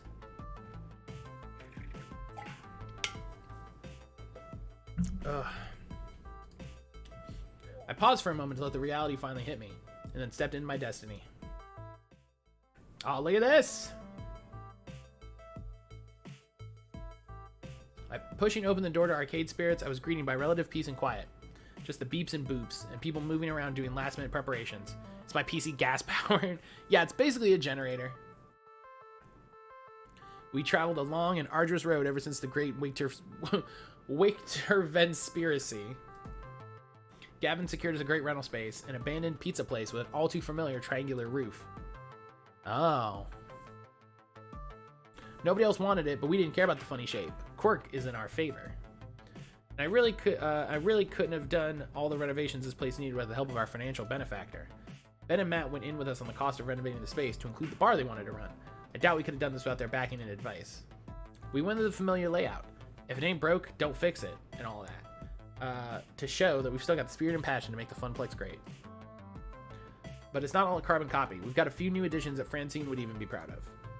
The video wall's a nice touch. Yeah, I like that. That one was my idea. It alternates between running music videos, game promos, and high-score leaderboards. We also repainted and did a general update on all the appliances and fixtures to give it a more finished feel, and less of a retired pizza place turned arcade vibe. Teo and Queen Bee worked together to pick out a few key games that appeal to the esports community. We've got fighting games, racing games, shooting games, dancing games. You want head-to-head action? Got it. Granted, we still have a decent selection for other stuff too, so I'll taste or cater to. But Queen Bee's confident this will pull in the fighting game community as well as the MOBA community. I still have no idea what a MOBA is aside from Fist of Comfort like, but Queen Bee assures me it's hot shit right now. As for Queen Bee's experiment into advanced streamer support, well, I'm unsure of how this will pan out, but she's confident in it. Such confidence is contagious. She's invited a few big-name streamers to drop in on opening day and broadcast around a makeshift little studio. That'll build a buzz for the new arcade far and wide. All of my decisions, all of my choices, made this. Oh yeah, look, fast cars, there you go. Made Arcade Spirits what it is. Hamster power? Oh, that's what I should have. So much labor and love went into the project, from all of us. Now all that's left is to officially open the doors. I don't know how good Queen Bee will do, but she's confident. Her entire plotline was following her dreams as hard as possible. And you told her to. And then it worked out. And then it worked out great. Like, listen, just try really hard. And she did, and it worked out great. And now I'm like, I don't know. Like, come on. Stocking a bar and an arcade at the same time proves tricky. Fortunately, Ben and Matt were more than happy to direct the team tending the bar. The bartenders, if you will. Hello. Hello, Mr. Business Partner. Or would you simply prefer Matt? Matt works just fine. How's the bar? He would have a comeback for that. Stocked with all the fixings for any number of fancy cocktails. And a few basic drafts on tap. Honestly, Matt, you need to enrich your taste buds with a mixed drink or two. Nothing wrong with a pint of ale. Everything's coming up roses. Anyway, we'll all be set for opening. We'll be overseeing the bar for opening day. After that, we'll leave you in the capable hands of our bartenders. Good people all. Sounds like a plan. Thanks for the update. Running a barcade takes a lot of work. Glad we could divide the labor between us. After my quick check-in, I noticed the clock. Its unforgiving hands tell me it's not long now.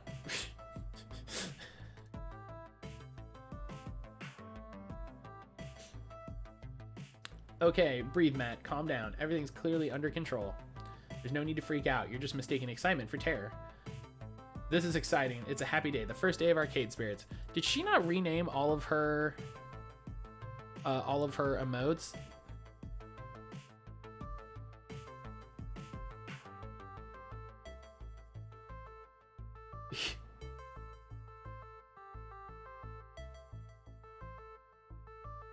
No, they're still DeJambo. That's hilarious.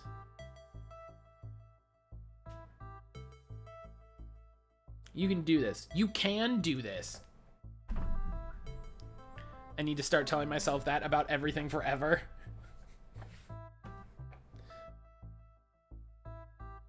With all of us working together, we can do this, as long as no unforeseen problems pop up. Matt, there's a problem. Ah! I knew it. Gavin, we're minutes from opening the door. Unless the building's on fire. Is there something that can wait? The building's on fire. Naomi may have put Arcade Spirits in jeopardy. Don't listen to him. He's worrying over nothing. Seriously? Yes, I'm certain that the lawyers will just pack him and go away once you tell them the whole thing is worrying over nothing. It's just a penguin. Who cares? Even if someone cares, who's gonna know? Come on, Gavin. Why do you have to be such a control freak over every little detail? The devil's in the details, and thanks to your actions, we're gonna end up sued to hell and back, where I'm sure you can plead your case with the devil himself. Can someone explain what's happening? We're damned hot diggity. Let's start sitting.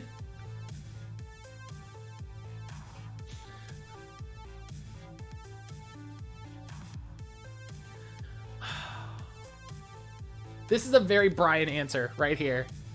This is very Brian.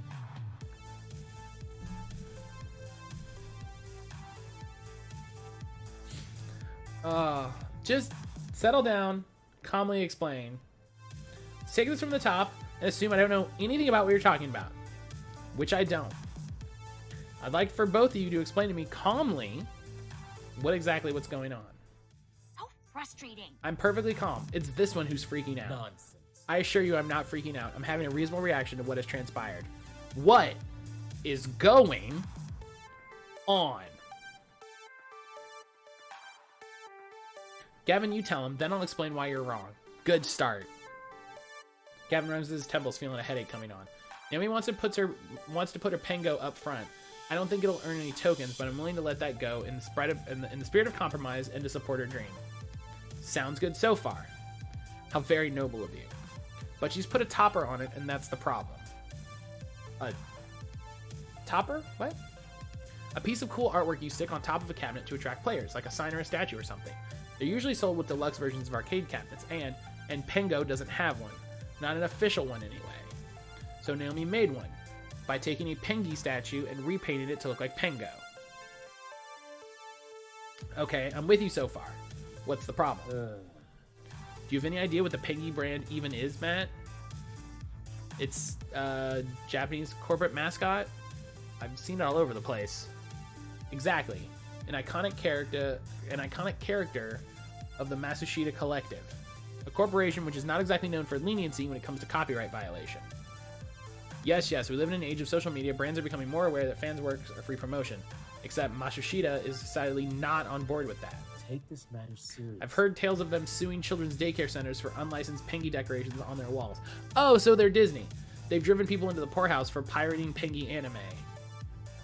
And now Naomi has doomed us all by defacing the idol of a vengeful god of capitalism and make her precious fake Pengo statue. We're gonna be sued into the ground the instant photos of that surface online. Oh. Objection. Exaggerate much, Gavin? Come on. Some company over in Japan isn't gonna give a crap about a red penguin on top of an arcade cabinet in a little place like ours. No insult intended to arcade spirits, of course, but we are small time. And so what if they find out? So what if they get mad? We just apologize and take it down. Come to think of it, I guess I know more about Pengy than I thought I did. Pengy's so universal, so pervasive, that it's like background radiation. I don't even notice the characters. But I have heard the stories Gavin talked about. Generally speaking, they don't end well for the little guy. And we're the little guy. Really should talk Naomi out of this. Gavin doesn't argue just to win. He only argues when he believes in the point he's trying to make. And he believes we're in danger. Just puts a gigantic box up the stairs end over end, feeling strong today. Yeah! Get it, Lemon. No, we gotta take it down. I'm sorry. Naomi. I'm sorry. I know you love your game. Gavin's right. We can't risk a lawsuit. What? It's just a statue. Like, listen, I ain't happy about this decision either, but Pango doesn't need a fancy topper. People will play it anyway, and they'll come to love it the same way you love it. I promise. Okay? Matt. No. No, Gavin? Always doing this. Oh. He's always stepping on my dreams while he claims to protect them. And And you're always pulling me back when I want something, like at the auction, and I thought this arcade was supposed to be for us. For you and for me. An arcade of our dreams, just like it was for Miss Francine and her husband. I'm not saying My that. arcade too, and I should be able to decorate it however I want. I just wanted people to love my game, that's all. And if you won't let them, well, fine.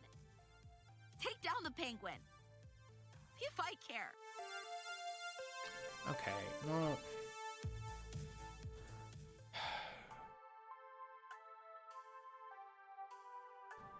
Got in the middle of yet another conflict between Gavin and Naomi, and she won't back down. She's too invested in winning this. Achievement unlocked made Naomi cry. But Naomi storms off to her workshop and slams the door shut behind her. Quickly, I move to follow her to explain, but Gavin stops me. Matt, we need to open the arcade, and you have to be there for the opening ceremony. Fuck that, the arcade can wait. It really can't. We need to get the penguin down and open the doors. I'm sorry, I take that from someone who Naomi hates. It's best to let her cool down a bit first. Achievement unlocked, divorce.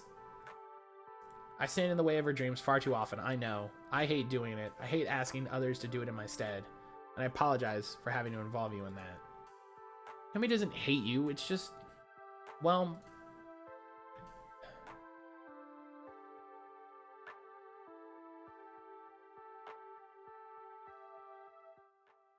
Naomi's introverted to a heavy degree. She's used to being by herself and taking care of her own needs as a result, being her own boss. She's friendly with people, so you wouldn't know, but it's hard to get in there. I've managed it, but since she sees you as some external force that wants to change things important in her private inner world, well, hadn't intended. I'm a dangerous outsider, and my efforts to protect her only make me more so. Clearly, I need to speak with her more, try to understand her on my own terms. Perhaps I've been avoiding directly addressing this conflict for too long. Put it up after the hype dies down. I mean, yeah, that's not a bad idea. But I feel she'd rather see neither of us at the moment. Perhaps later, after the opening ceremonies are complete. Apologies. For now, I'm afraid we need to tend to the arcade, first and foremost. Gavin moves to take the dodgy-looking red penguin off Naomi's game before any customers can get a look at it. He does take care not to damage it, however. Then someone tweets a photo 24 hours later of a lawsuit. Yeah, it...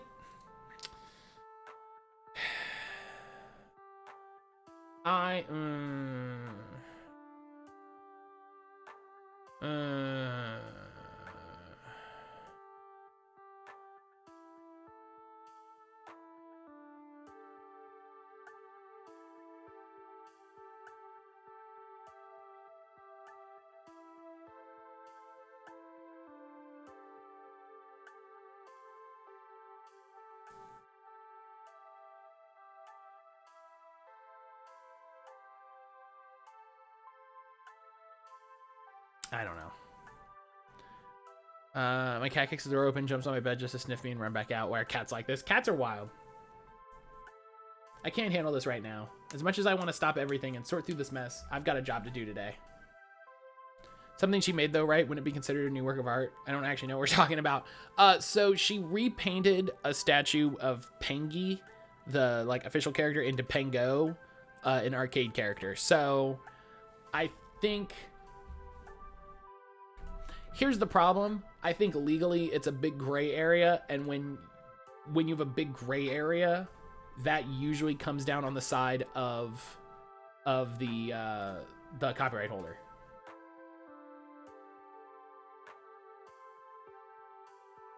You know what I mean? Because 9 times out of 10, the laws don't want to set a precedent. You know, they're just like, whatever, side in their favor. At the very least, it's going to be a big, expensive legal battle. Right. Even if we could afford the legal battle, it still might not come down on our side, even, you know.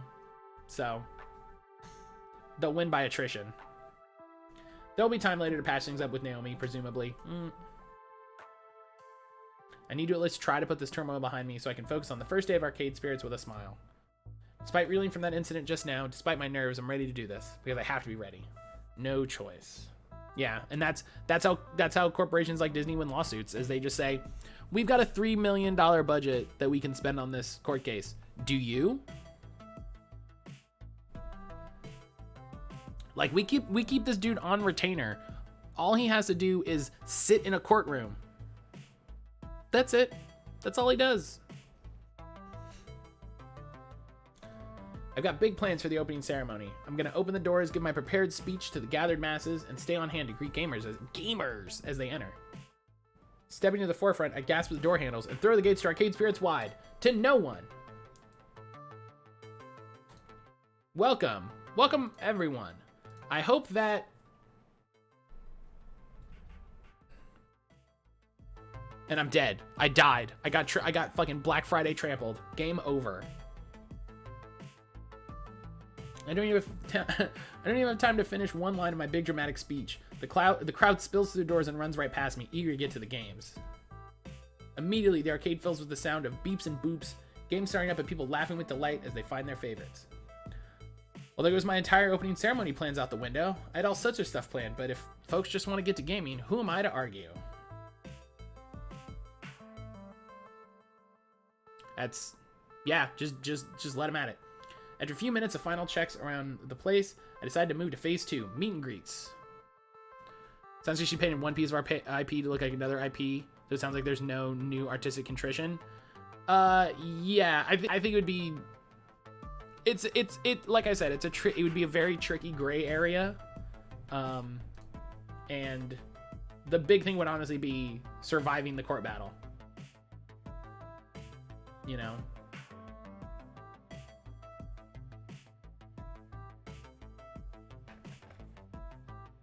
I walk around the arcade like I did in my floor attendant days, talking with folks and making sure everything's running smoothly. I think like 9 out of 10 places would probably be fine with it.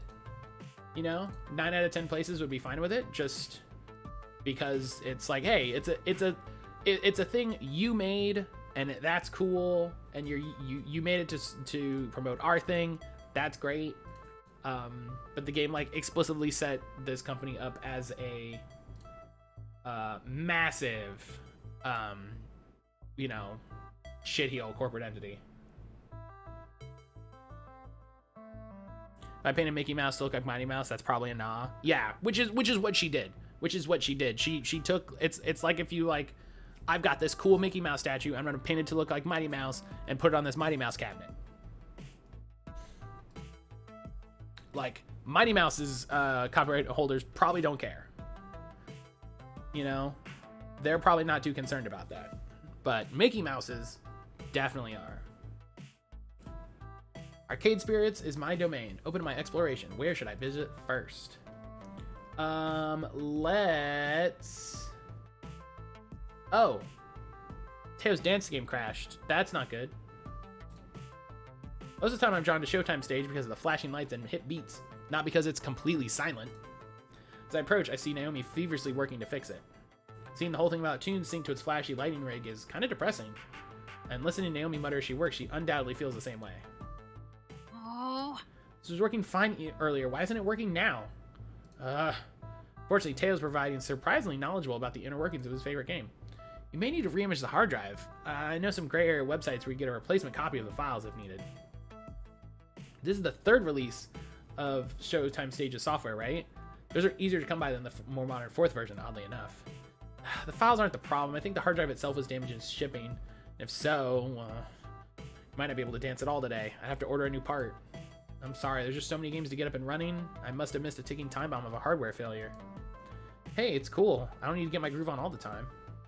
Hey, Naomi, listen, about earlier. This is not the time to have this conversation. This is not the time to have this conversation. This is not the time to have this conversation. This is a bad plan. You shouldn't do this.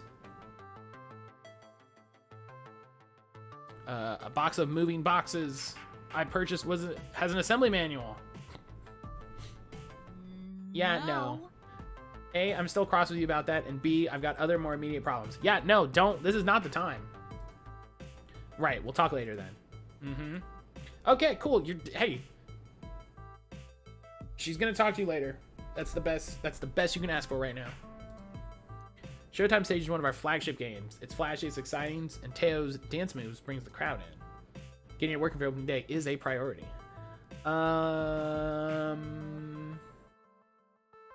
Do you know any sources for Showtime Stage hard drives? If you know where to get the files discreetly, what about the physical drive? Teo, do you know where we could, pilfer one? As a Showtime Stage community manager, of course, I cannot advocate third-party mods and official Showtime Stage hardware. But I could probably hook you up with a few friends in town who develop their own homebrew replacement hardware. I bet I could wrangle something that'll keep us rolling for a few days while Naomi orders a true replacement part from corporate HQ in Japan. Yeah. That'd work. I bet I could doctor it to look official too, just in case. I'll make some calls. You can count on me. I'll have this running in an hour or two. So it'll take a bit of time, but we'll get our stage back in working order. Good. Maybe we'll get through opening day without any major problems, aside from this. Oh. Before I go, I spot a gamer who's been watching, super curious about what's going on. I could swear I've seen this guy before, maybe in a crowd or something. Yeah, I recognize him. Hey, is Showtime Stage really hosed? For now, yeah, but we're have it fixed up as soon as we can. Oh man, I wanted to get my groove on. That's a bummer. I might know a guy who knows a guy who can get you a replacement super cheap. Or like any game you want. Anything. As long as don't ask too many questions.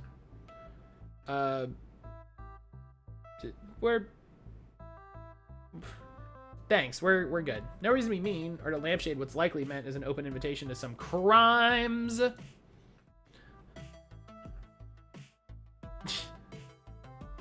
I'm happy to see your enthusiasm for arcade spirits, but I think we can handle this. Sorry, you can't play your favorite game right now, but it'll be fixed soon. The gamer shrugs it off, not too offended. It's cool. Just figured I'd offer. I dig this place. It's got a little bit of everything I like. We know that. Listen, not on day one, all right? Not on day one. Especially all the sweet PvP and esports stuff you got. Kicking ass and taking names is my jam. I'll just come back later to wow all the ladies with my hot style. Later. That was odd. But as he fades back into the crowd, I decide to move on. Where should I visit next? Not worried about the bar. Near the center of the arcade, Ashley's showing off her new cosplay to Queen Bee. Let me pop these eggs from Pokemon Masters on so that they'll hatch at midnight. Yay.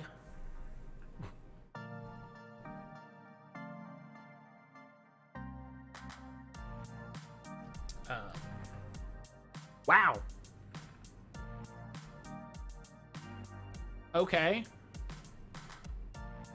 She's been keeping it a total surprise from us all, working on it in secret. Impressive stuff. Seems to have attracted the attention of a brand new customer at least. Hey, look, kid, a real life in the wild newbie. Hiya. He's got that same fucking coat. Is this just like the style? What's going on? Pretty soldier sailor Ashley. Welcome to Arcade Spirits. We're so happy to have you join us for opening day. Goofy ghost teen. Thanks. Child, yes, you, young one. Tell Matt here what you told us. That, I've never used a joystick before in my life. I mean, I've mostly been to Deco's Palace or played games on my phone, touchscreen stuff, all that. I've never really been much of a gamer, but all my friends are here today, so I figured I might try one out. Oh. Never, not once, played on a joystick. Can you believe it? That's a thing you want to hear two girls say. Yeah, we've all been there. No point in faulting them for it now. Duh, but it's just too cute to be young and innocent again. And don't worry at all. Arcade Spirits is the right place to learn. We're a friendly, inviting sort of arcade. No mad skills required. Oh, I clicked a button. Oh, God. Oh, God. That was terrifying. That was So apparently, my mouse drifted just past the edge of the game to my browser. And then it, like, my browser popped up, and I'm like, what did I do? I thought I closed the game for a second. I was very concerned. Oh, I was very concerned. Here, it's all about having fun. Oh yeah, and you know what's super fun? Learning how to play Fist of Discomfort. Trust me. Want a few rounds? I'll even spot you some tokens. Seeing Queen Bee's con, Ashley quickly tries to offer something else. Or you could join me for a round or two with TMNT. Nothing like a friendly cooperative brawler game to ease you into things. No way. Hell yeah. No, I'm with Ashley. Queen Bee, no.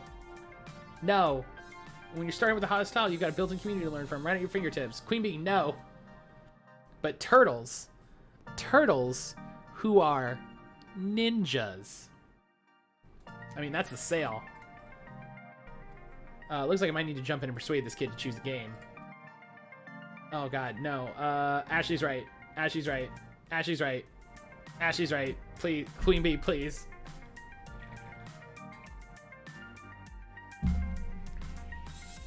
You want to start the kid off with like a super hard competitive game. Like, come on.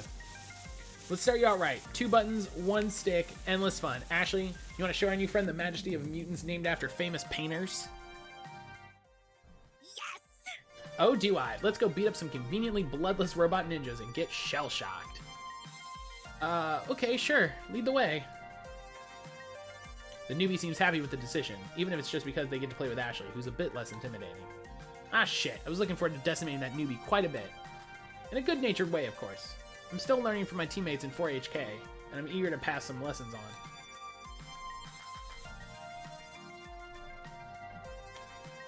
Okay, I'm going back to beating the crap out of fodder. You have fun out there, okay? You've earned this day through your blood, sweat, and tears. Hopefully more blood than sweat and tears, but you get the idea. I remember her abs. Time for me to move on. I was like, I want to go to the gym with Queen Bee. Yep, I do remember that comment. She has a few. She has a number of abs. She has an amount of abs. One nice thing about being half bar, half arcade is having a pleasant place to relax and get some drinks between games for staff and gamers alike. It's where I find Percy and Gavin having some coffee, avoiding the chaos of the gaming area. Tanked. Completely tanked. Much obliged. I'm glad for your little tip. I was ready to invest a good chunk of my pocketbook in that company. All of my hard work would have tanked alongside it. This is par for the course for my sibling snatch-up technology companies. It's a pump and dump in essence. They stir up excitement in the acquisition, then dump it once it goes cold. I've never seen one of their endeavors bear fruit for very long, thanks to their short attention spans. I'm glad I could save you the heartache. Apologies. No offense. I think I can handle a few accidental heart-related puns without going into cardiac arrest, my good fellow. But it's good to avoid a pothole in the road of finance, yes? All the better for the charities who will eventually profit from my own loss. I approach them in what seems to be a natural little conversation, although talk of finances is in itself quite a downer. So, stock market talk? Oh, indeed. Indeed. I like to do my trades in the morning before I come to the arcade. Get all the bother over with so I can focus on Moopy. Afraid we're being astoundingly boring at the moment. Just 2 overly serious gentlemen talking about finance. That's fine. I'm adulting at 110% efficiency today, having started a new business myself. I should probably learn about how, like, money works. You know, the green things and the metal bits. Oh, what would you like to know about? I mean, taxes. Taxes is a great place to start. Taxes is a really good place to start. It's also the basic answer, but taxes is the place to start.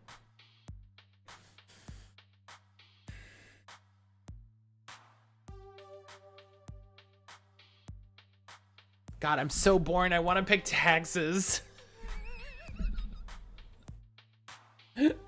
Tax.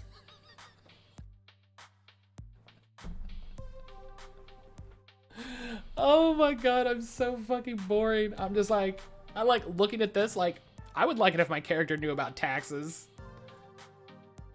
Oh my God. Oh. No, we should plan for the future. That's important. I'd like to invest in our future, think long term, you know? Surviving for many years to come rather than jumping at the easiest profit I can. Any tips? A fine view to take. My own investments are preferably long term. Yes, I make moment-to-moment trades, but they're backed by my stability of stock bedrock. Even after I'm gone, I expect many of those to cash out gradually, and I've hired a phalanx of lawyers to carry out my wishes over the next, 30 years. Gavin, how about I show you my portfolio, give you some ideas for how to build a nest egg for arcade spirits? Thank you. Oh, I'd be honored. Is that honestly your default pick? What, taxes? Yes, taxes are very important. If you started a business today, what you should have done is learn about how to do taxes 2 weeks ago.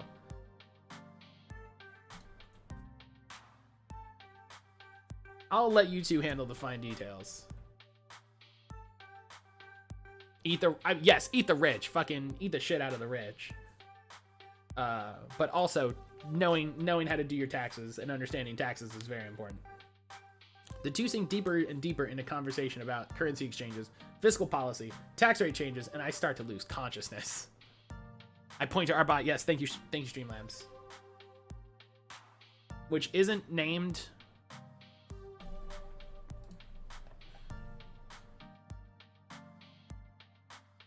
It's supposed to be named Bot Caller. Why is that?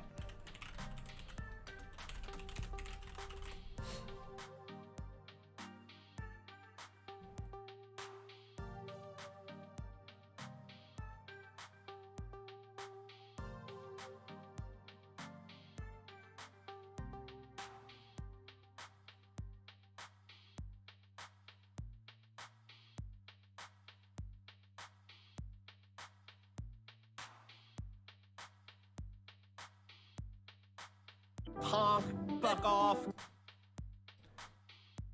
Yeah, so that's not going to come up because that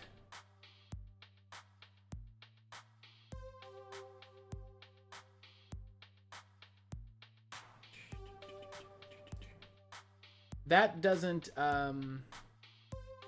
have a it's just a sound command. It doesn't have like a response connected to it, and that's coming from the cloud bot. Or that's coming from the chat bot, which is different than the cloud bot.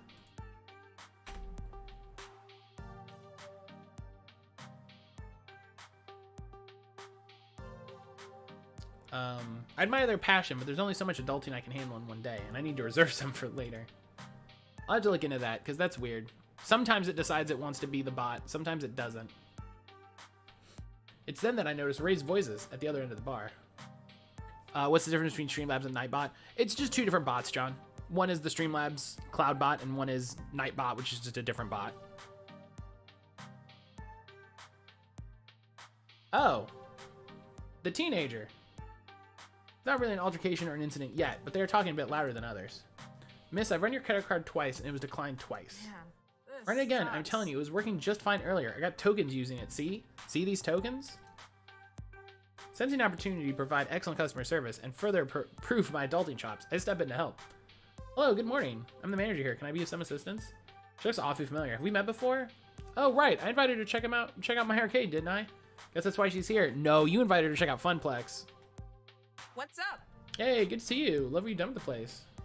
Something's wrong with your credit card readers. My card's legit. I was using it earlier with no issues, but now it's all messed up and stuff. Can you help me? I can pay cash if I gotta. I'm not trying to duck and run on you, but I'd really prefer to use the card.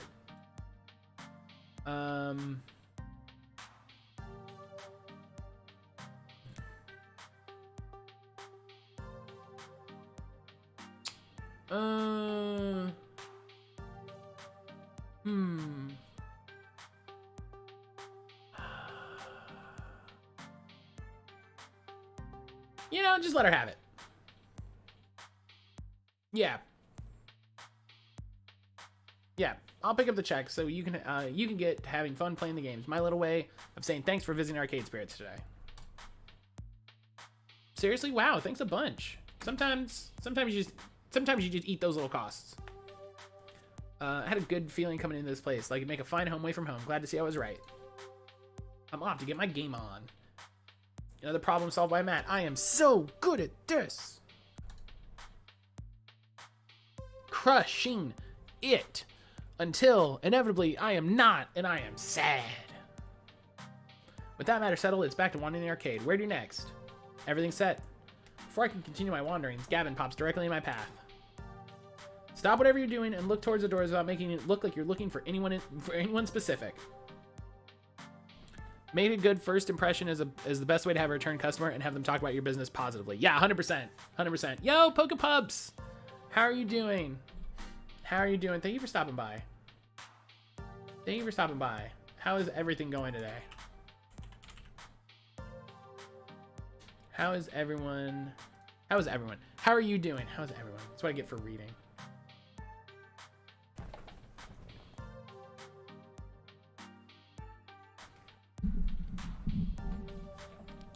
Hi, I have an update from Twitter.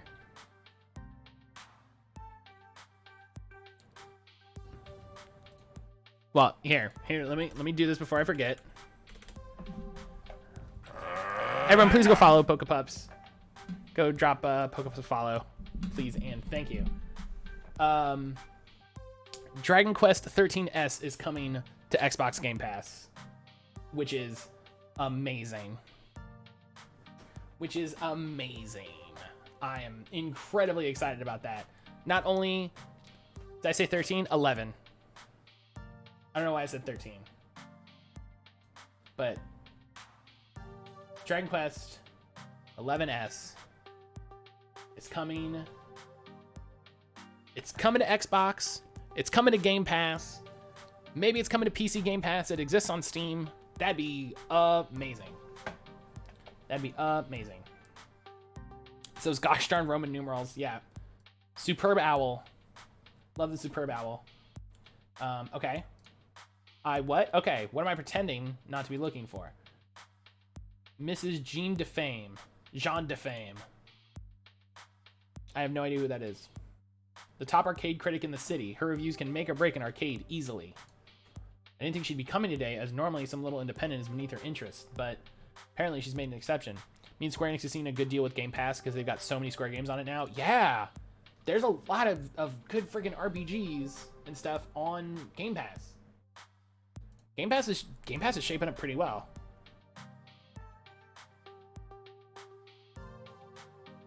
I really enjoy it. We've talked about Game Pass before. We don't want to end up smeared across every website she writes for.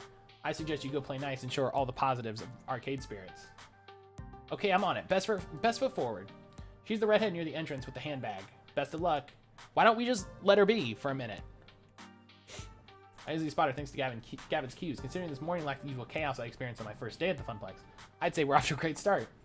I'm pretty sure this reviewer will appreciate that. Wearing my most professional smile, I stroll over to the entrance. Oh, no.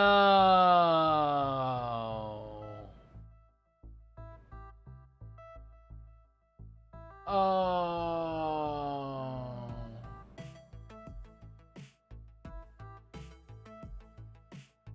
Oh.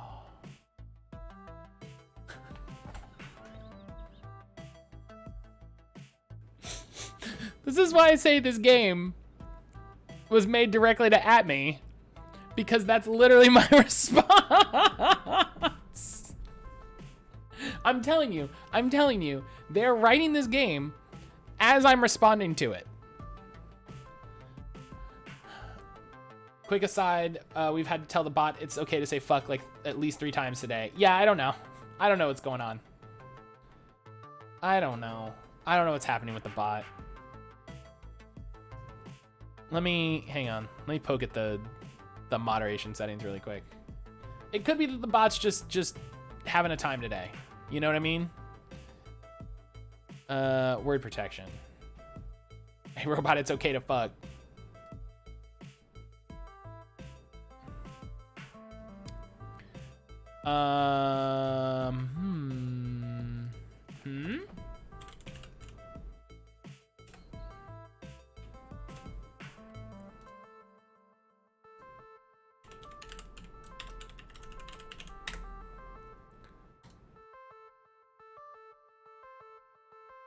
Okay. The only way, God.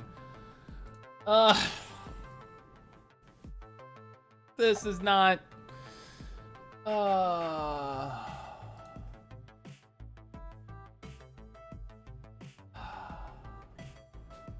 My dear, wonderful Josh had a miserable time in your arcade at that birthday party. Yeah. You and your lanky friend implied my Josh was too stupid to know how coin slots work. I mean, that's not what happened. Well, this arcade was fun while it lasted. Might as well burn it down to the ashes, build a new arcade on those ashes 100 years from now after this all blows over. Before I can try to defend myself, she holds up a hand to stop me. Now, while I seriously question the wisdom of allowing you to run an arcade, and with love nothing more than to give you 0 stars and walk away immediately, thank you, Karen. I'm unfortunately committed by ethical standards to stay and properly review your establishment in a relatively unbiased fashion. Fuck off. This game remembers every decision you've ever made. Oh my god. This game is evil. So as unpleasant as it may be for both of us, I suggest we remain professional. Even if you've dug yourself a rather deep hole to climb out of, in my view. Understand?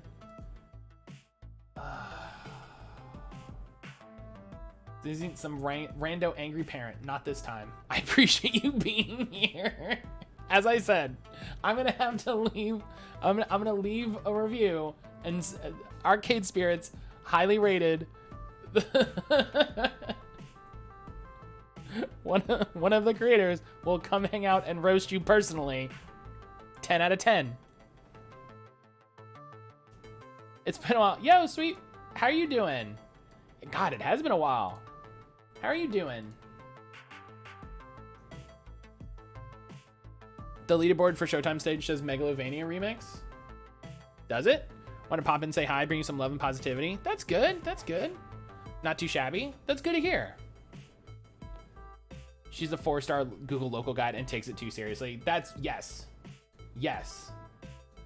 It's like all those people that do Yelp reviews and they're like Yelp insiders and they spend way too much time on their Yelp stuff. And it's like, hey, like the thing that you do is cool, but also like, can you relax? It feels like chewing ground glass, but I need to swallow my pride on this. Understood. Excellent. What I need from now is to stay out of my way. No special treatment or consideration. I need to observe your arcade as a disinterested outside party so that I can judge your facility and atmosphere. Cool, I wasn't going to talk to you anyway. If I see some egregious mistake, I will bring it to your attention, pointedly. Fucking I bet. My readers, likewise, will become very aware of your shortcomings. I do my best to support consumer activism, and that requires absolute honesty of any difficult I reserve. Consumer activism. When people like you use it, that just means being a shit.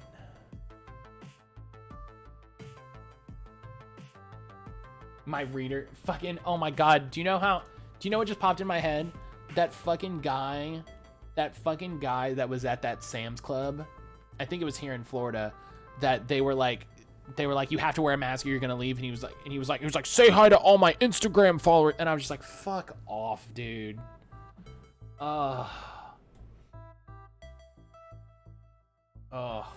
Until such time as I require you, I suggest we speak no further. Agreed? Yes! Great! Awesome! Yeah. Into it. That's what I wanted. That's what I wanted. I'm just gonna assume that's correct and not confirm. I'm pretty sure it was Florida. Gosh, see, I didn't know they were gonna announce really cool shit at this Xbox thing. Now I want to look. Yeah, Xbox. Dragon Quest S coming December 4th to Windows, to Xbox, Windows 10, and Xbox Game Pass. Some game called Exo Mecha. Hell yeah.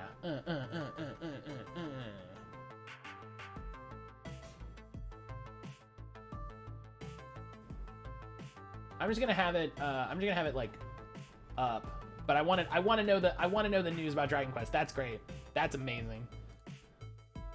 Wonderful. Just wonderful. I mean, I'm gonna finish my Switch game, but I'm really happy to see it on Xbox, PC. Like, it being out there, it being available is the best thing. Not only does she hit us right off the bat, but I can't even lead to the defense of what we built here without antagonizing her further.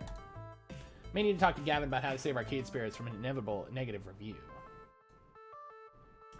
Nothing else I can do now but pray to the arcade gods that everything from here out goes perfectly. Once again, I wander the floor, but this time, while it's all smiles and pleasantries on the outside, I'm left all alone battling my thoughts. This is certainly not helping my anxiety. Thank you. Being under a magnifying glass means anything that can go wrong will go wrong in spectacular fashion, reported across every arcade enthusiast website in existence. No! Stop. Bad thinking. Don't assume things will go wrong. Besides, the morning wasn't too eventful. Who's to say the afternoon will be a disaster? Fades back in. Fire on everything. And then the afternoon was a disaster.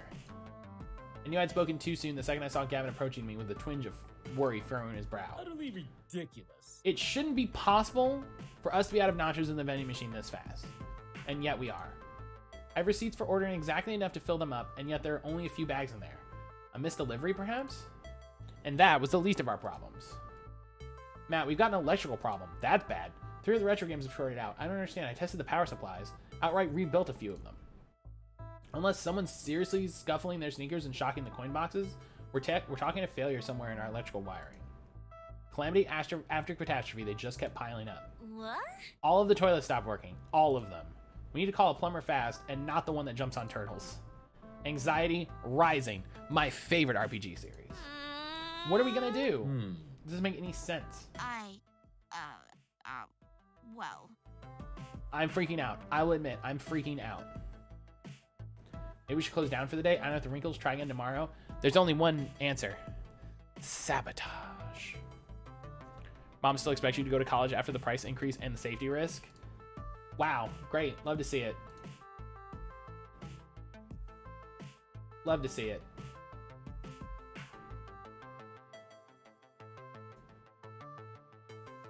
Set? No, okay. We're hastily losing our grip on things, and if I don't say anything, we may as well call it quits. Okay. Command the troops. Get it in gear. We are not giving in just because of a few bugs in the system. We're the Funplex expatriates, the proud crew of arcade spirits. Do we give up when Deco came knocking? Hell no. And we aren't giving up now. I want to hear some solutions. Talk to me. Ashley. The group exchanges nervous glances, then thankfully stops to breathe and think. I will become the plumber we need. I mean, not exactly, but I'll grab a plunger and do what I can. We'll have to close down the bathrooms for now, but I'm sure we can convince some of our neighbors to loan us theirs, maybe? I'll check next door with them before I go do battle with our demonically possessed toilets. And while I'd say this vending machine issue is human error, I have enough faith in my error checking to say this human is not responsible. I'll make some calls with other distributors and see where the chain broke down. Also see about ordering some quick replacement stock. Mine's a bit more complex. I need to replace the fried power supplies, but I can do that. I can do most of those today. Meanwhile, I'll put a feeler out to the indie arcade community online, see if I can get an electrician with arcade experience out here quickly. Why wouldn't you have one of those like ready to go? I've been meaning to get back into online groups, and even if it means popping my head up in a crowd, I'll do it.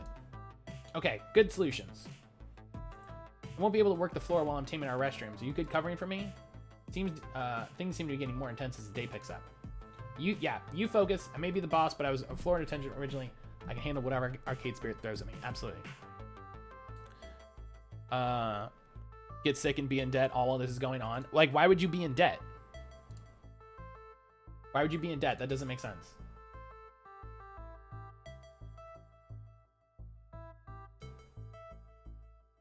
But I'm changing out of this first. I don't want to get poo water all over our new mascot. I'm on it. You can count on me. Hell yeah. Everybody working. I don't know if Naomi's put our argument behind her or if she's too focused on what's happening to really linger on it. Don't think about it now. You have to take out loans for college. They're making you pay for it? How the fuck are you? No. How does that make any sense? You have to go, and also you have to pay for it. TZ, what's going on? What's going on, my friend? It's good to see you. I know I'm too focused myself, even if I have a lingering worry. Yeah, yeah, what is that? How does that work? Go into debt for college where you'll get... Fuck off. That's the stupidest thing. Like...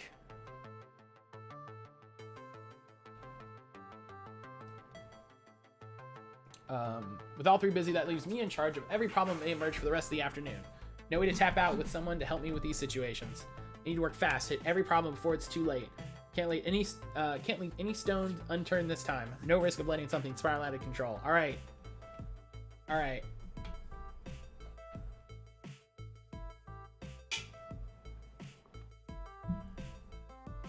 Matt did one earlier. It was a sad rap horn. That's the rap horn. All right. Put the timer on the clock. Here we go. What should you tackle first? Don't beat up on a machine. Or later the sad one. That the sad one regarding Karen. Oh no, that wasn't a rap horn. That was just the sound of my. That was just that was just my feelings. that was just my feelings escaping me. As I hear the clang and bang of someone assaulting a cabinet, I see Percy holding up a finger to grab my attention. I wish ever joined me, and he does. Thank goodness. I tried to grab Ashley, but she was in a hurry, brandishing a plunger like it was a sword. Can you post a YouTube link? You have a song request? Yeah, we're not doing song requests, but you can drop the link, TC. You grad loans you haven't been able to pay much on. Thank you for being able to get IB repayment plan. Be worried it'll catch up to you one day. They need to freaking forgive student loan debt and stuff. Like, I hate it. There's so much stuff fucked up in our country that it's really gonna take a major top-down change. There's so much going on right now. What's happening? Some hooligan's working his way around the retro games, yelling at them and smacking around the joysticks like they're speed bags. I swear he's gonna knock over our joust. That's how hard he was shoving that cabinet. People have been avoiding going near him ever since he started raging out. It's causing quite a scene. I'll take care of it, thanks. I bet you it's one of the fucking spooky ghosts. One of those spooky boys. This happens more often than you'd think. Someone gets so mad at a game they start smacking the cabinet around. Unlike pinball, which is going to tilt mode to punish you, the only justice to be found here is my justice. I'm the arcade law. One of these guys.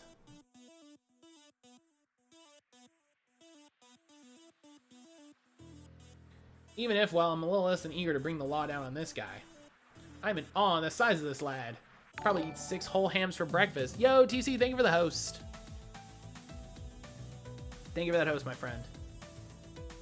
And bench presses pickup trucks for lunch? That doesn't seem that bad. Yeah. But I know my duty. I know what I must do.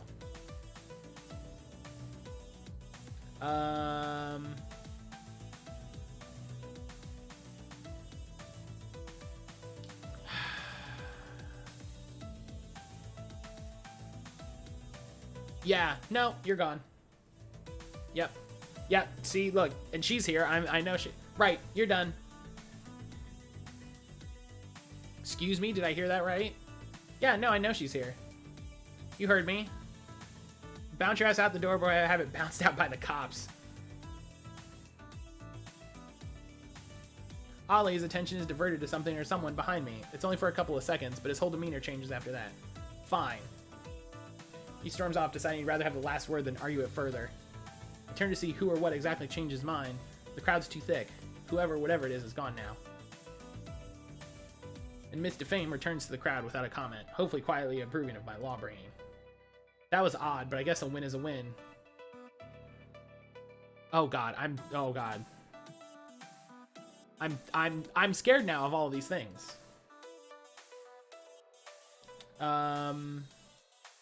Queen Bee's cursing up a storm.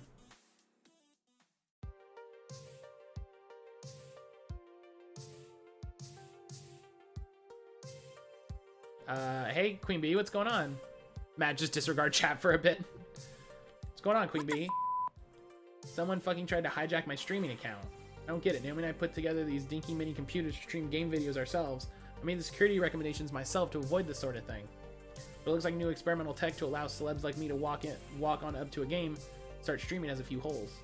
I stepped away for a few minutes, hit the bathroom, which is a disaster room, by the way, and got an alert on my phone. Someone tried to log into my account. They didn't count on my two-factor authentication, at least. I'll admit, I'm not silicone literate enough to know how the streaming rig these two came up with works. They just allocated some R&D funding for them to make it happen. The specifics are beyond me.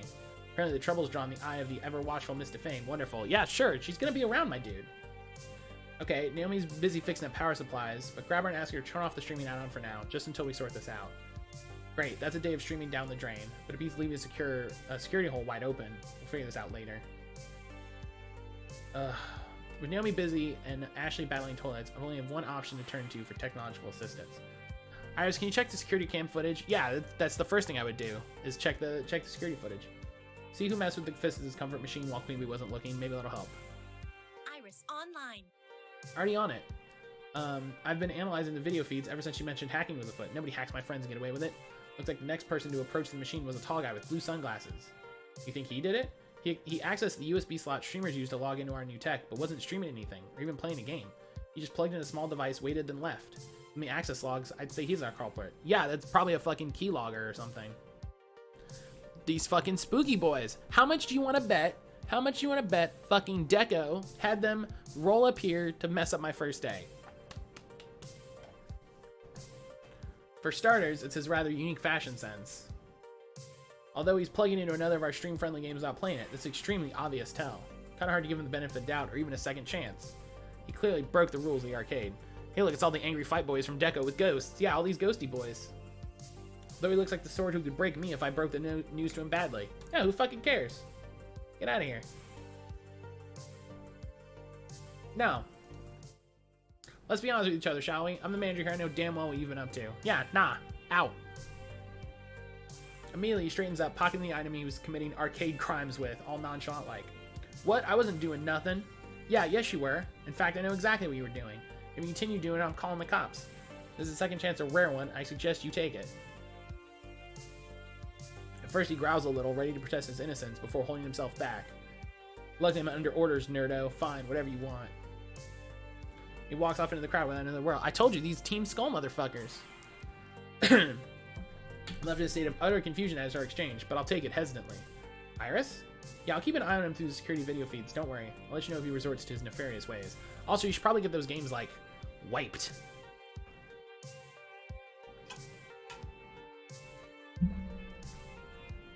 Although I'm vague on what he meant by orders exactly. With that in the bag, I quickly look around to see if there are any other nearby problems I can address. The retro television-based video wall was an idea I came with during renovations. Naomi runs the whole thing off a cheap mini computer too. Practical and inexpensive, and it gives just the perfect amount of flair. I've been pretty proud of it up until this moment. For some reason, it's showing a nature documentary about cute and fluffy bunnies instead of retro music videos and arcade high scores. Why are you asking such adult questions? Oh, man. Carmen and I are heading to bed. All right, TC, have a good one. I hope you sleep well.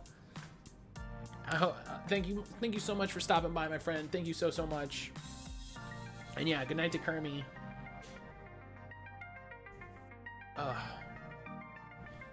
Not the bunnies are a bad thing necessarily. There's so many worse things that could be playing, but it's still not playing what I want to play. Something's amiss.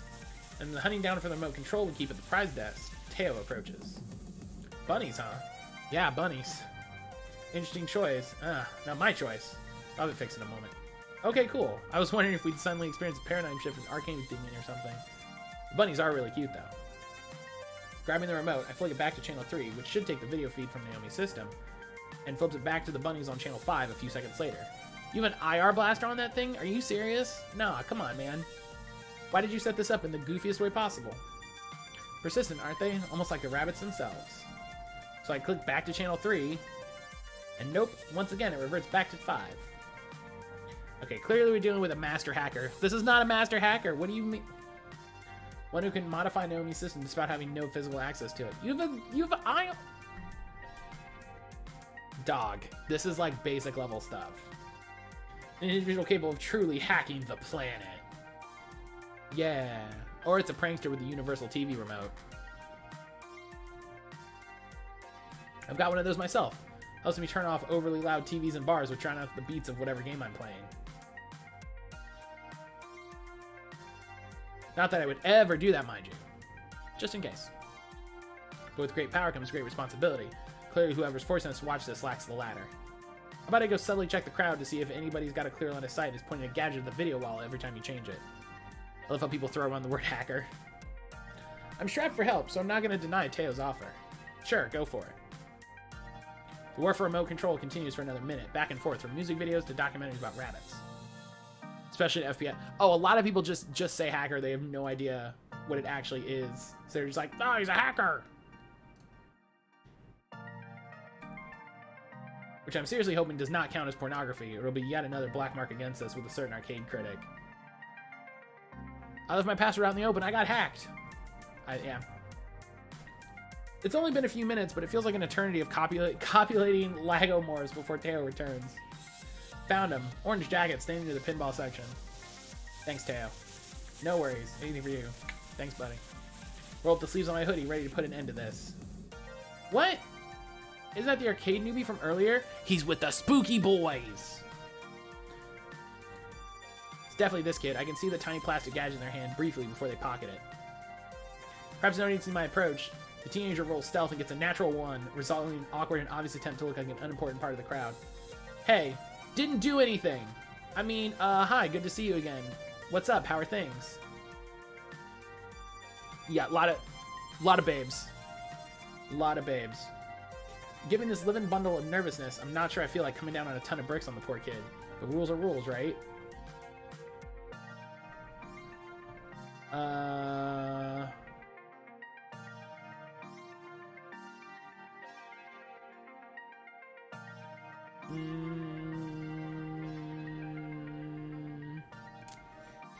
Rules are rules.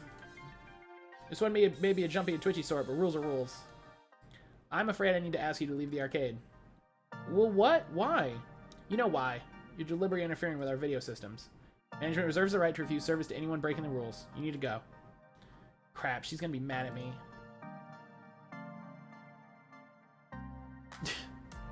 Before I can ask what that meant, they're gone, hurrying through the crowd and out the door. What's going on here? Shaking my head, I return to looking for other trouble spots.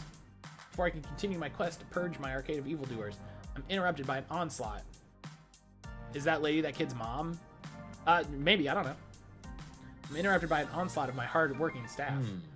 I knew it. About our missing inventory? Oh. When I get my hands on whoever did this, I found the electrical problem. Sabotage and treason. An enemy agent walks among us. Sabotage. So we have some insight as to what's causing all these messes, but it's a chaotic jumble right now. One at a time. Our suspiciously low snack inventory was indeed not human error. The delivery truck never arrived here. It was routed to a garbage dump due to computer error, or as I suspect, malfeasance. And malfeasance explains our electrical problems too. Remember my joke about someone scuffing their feet and shocking the coin boxes? Nope, that's actually what happened. An external shot, not a grid failure. I appreciate Brian getting my exact reference. Diabolical sabotage. Someone's got a battery or some other shock prod and was using it to crash games. Must be the same someone who flashed a bunch of wadded up toilet papers and firecrackers down the toilets. It's a war zone in there. I was able to dredge up one super gross chunk of it, but we'll need a professional plumber to get the rest. It's all sounding way too suspicious to be random acts of hooliganism. It also ties into what I've been handling on the floor. Had to deal with pranksters all afternoon too. Even had to kick a few of them out the door. I've been so busy playing firefighter, running from blaze to blaze with a leaky bucket, that I haven't been able to put the pieces together. But now it's clear, I know what I must do. Time. Good work, everybody. I'm proud of you, but the job's not finished yet. Gavin, orders replacement inventory. Ashley, find a plumber the best we can afford. Naomi, finish up replacing the fried power supplies. As for me, I'm gonna have a word with our miscreant. You know who to blame for this mess? I've got a pretty strong suspicion. Go get him. With a nod of solidarity, we all of us split up, each on our own mission to thwart the ne'er-do-wells. I'm not particularly thrilled to begin this confrontation. My nerves haven't stopped jangling since this morning, but, well, my friends are counting on me to lead, to be the responsible one. Fine for you just to can't voice this stuff on Gavin like I might have done at the Funplex. Finding my quarry isn't particularly difficult. She's been in the background this whole time, watching and waiting as I run around trying to put a lid on the mayhem. Her eyes study me as I approach, grinning from ear to ear. Hi. Hello there. Figured it out, huh? Yep. I can't understand the why, but I at least know the who. Matching fashion style was a pretty big clue. I guess a formal introduction's in order. Yeah, okay. The name's Sue. Natural-born leader. Hacker extraordinaire. And leader of the Ghost Monsters. The hottest gang on these streets. That's a bad name. Pleased to meet ya. That's a bad name. She playfully curtsies, her wicked smile never ceasing. And yeah, I guess my friends were a little wild and crazy, leaning a bit heavy on the pranks. And okay, you booted some of us out. Not all, just some. That's both cool. a ghost I mean, and a it's monster. your house and your rules. You're the sheriff here and you lay down the law. And I respect that. Don't call me a sheriff, I'm not a fucking Let cop. me make it up to you, okay? Sue steps back and taps a button on her smartwatch. From the crowd of gamers, her whole gang assembles. Even the ones I told to get lost. Gang, this is... what's your name again? Mr. Cater. Gang, this is Matt. Matt, this is Inky, Blinky, Pinky, and Clyde. Almost. Now then, she turns to face her ghost monsters. We were all very, very naughty, and I'd say he's owed an apology. A big fat I'm sorry from each of you. Don't you agree? Each of them mumbles a semi-coherent, semi-sincere apology. Yeah, whatever, sorry. Real sorry. Have fun with Sue. Lemon, have a good one. Enjoy your lurk. Hope everything goes well. Gosh, I'm so sorry, Mr. Cater. I'm really sorry. Faye! Faye, hello. How are you doing? Thank you for stopping in. There. Yeah, thank you for that shout out for Lemon Sorry, John. which means everybody's forgiven. Dropping a host and a Correct. hi. I hope everything's going well for you. Which means everyone's forgiven, correct? This is me being real with you. I like this arcade. I really do. It beats the crap out of Deco's Palace, that's for sure. I can easily see this being our new home, you know? I admire what you've done with the place. It's totally awesome, and I'm really looking forward to coming back. Again and again. I definitely don't want to end our first day here on a sour note. No. I'm so glad we can communicate like adults.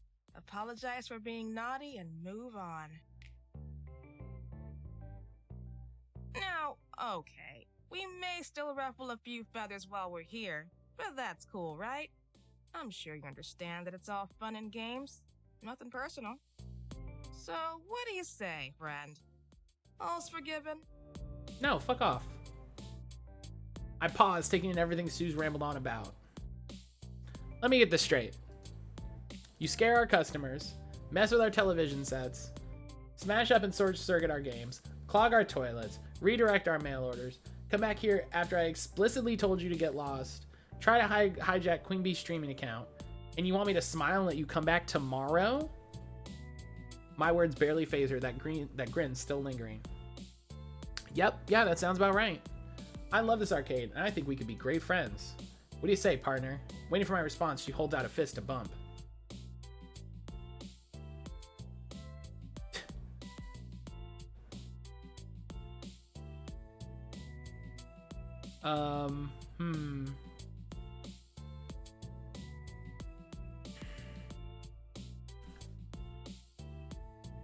I like the second one. I really like the second one.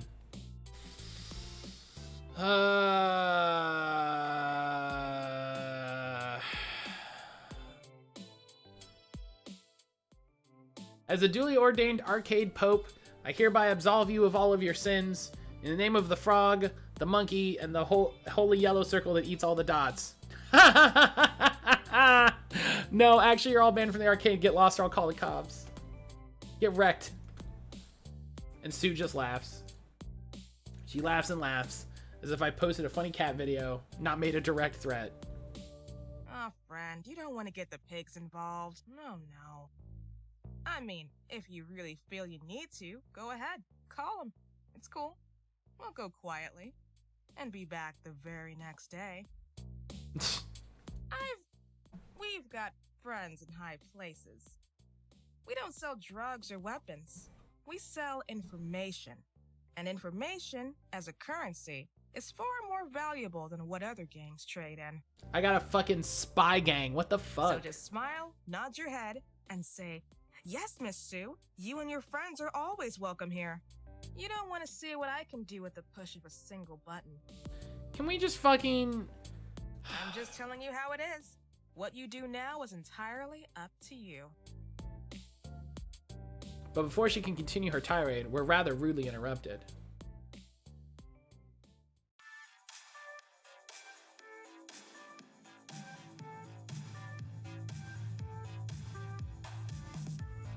Oi, Sue, the hell you think you're doing here? The thick tension that surrounded us melts away, redirected to a new challenger. All eyes glare toward them. Oh, great. Okay, Matt, hold that thought. I've got business to attend to. I don't understand what's happening. Damn right you do. Ghost monsters don't operate south of 23rd. You know damn well this is lovely chainsaw territory.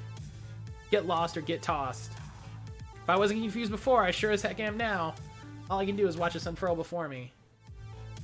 With a clap, Sue summons her buddies to her side. Hello, lovely chainsaw squad. I'm sorry, south of what? I don't recall signing any non-compete agreement with you. Ghost monsters for life!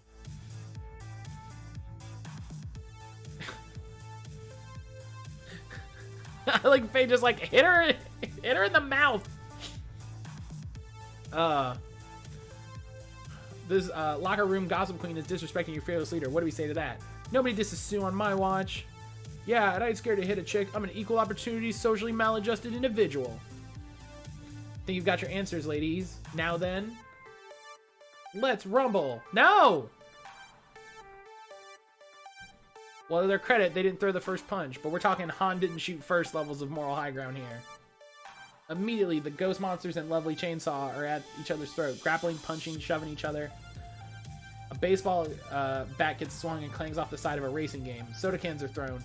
Someone uproots a chair near the snack machines and that goes flying. Oh god, they threw a chair. Now it's real. It's chaos, complete and utter chaos, and it needs to stop now. Iris, already calling the cops. As for me, it's funny, when you started the day anxious about what the future may bring, once that future goes completely to poop, well, that anxiety just fades away. There's something oddly freeing about seeing your world crumble around you. There's nothing left to fear, and that means I can swing into action, ready to face it. Yeah, fear is the mind killer. You face the fear, you let it wash over you, you will be all that is left behind. Priority 1, get the customers the hell out of here. Gavin and Ashley are already on that. I join in trying to funnel the panicked crowd of kids and gamers out the door and away from the carnage. This way, hurry. In an orderly fashion, please. Out, everybody out. The fight spills in the bar area, because of course it does. As always, everybody has a plan until they're hit in the face. What this ruckus nearly gleaned was tons of broken glass, right? Damn it, I'm not letting that fucker get away with it. Fucking... Until now, it's been the world's sloppiest barroom brawl. Teenagers flailing each other wildly, generally wrecking the scene rather than each other. But now she's pulled out a gun. Not some arcade light gun, but a real-life shooting and killing gun. Fucking... This isn't happening. This can't be happening. I'm very concerned about the orientation of people on the screen. But this is 100% happening. Her target is conveniently tucked behind Miss Defame and Percy. If I don't do something, someone is going to get seriously hurt. Calm acceptance walks over me. This is how things will be. One chance to do something good in the midst of all this chaos. Pure instinct takes over, and I start running toward them.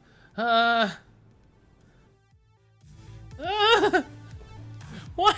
Why?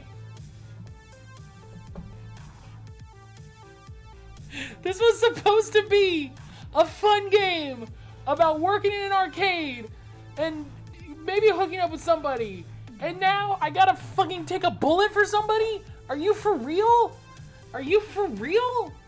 Can we just have a fun game?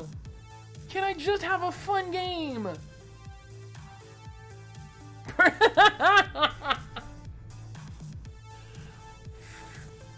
Fucking...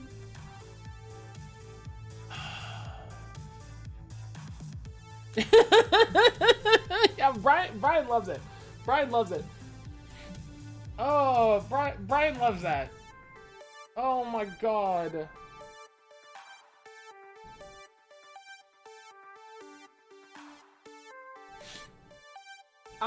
Oh.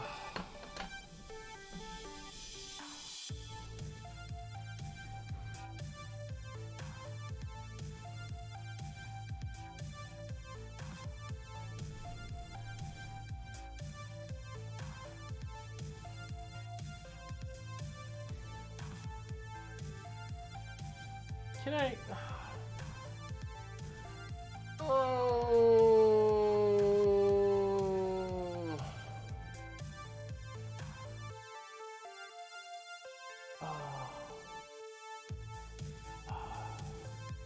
Oh, do people want a poll?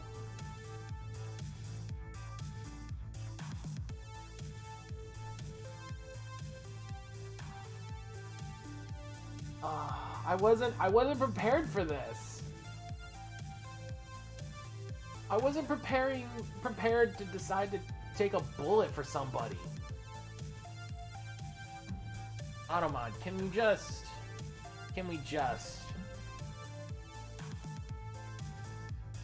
maybe Automod takes a break today. It seems to be in a mood. Okay, poll is up.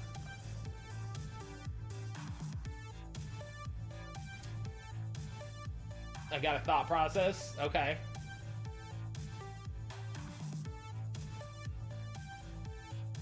I mean, that's Automod. That must be from Twitch.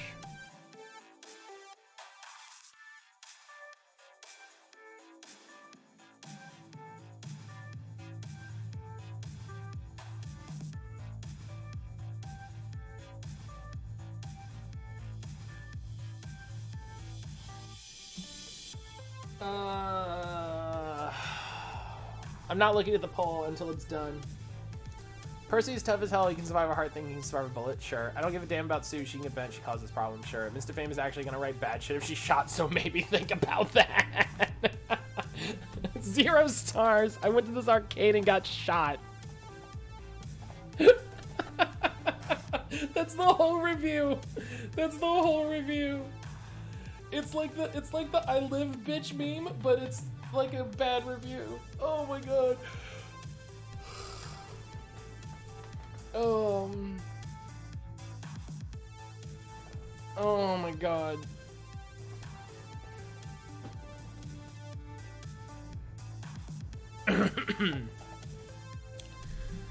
Oh.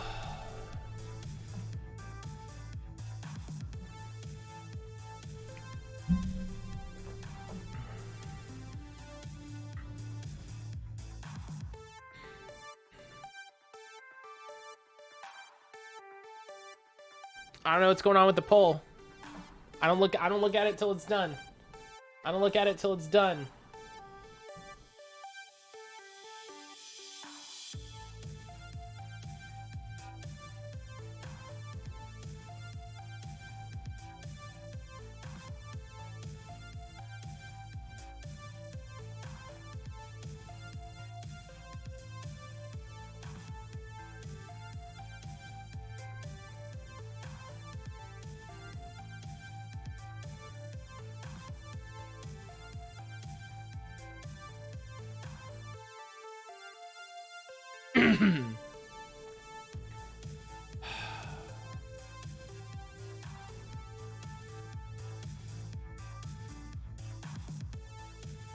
All right, poll's almost done.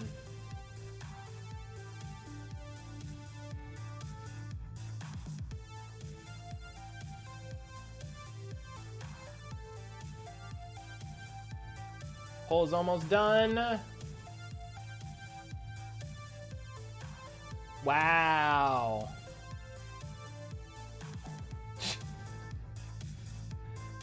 $51%.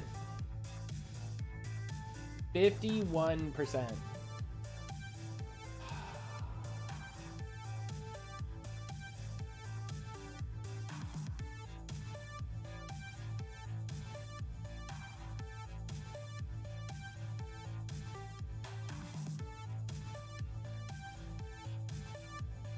Why did you do this?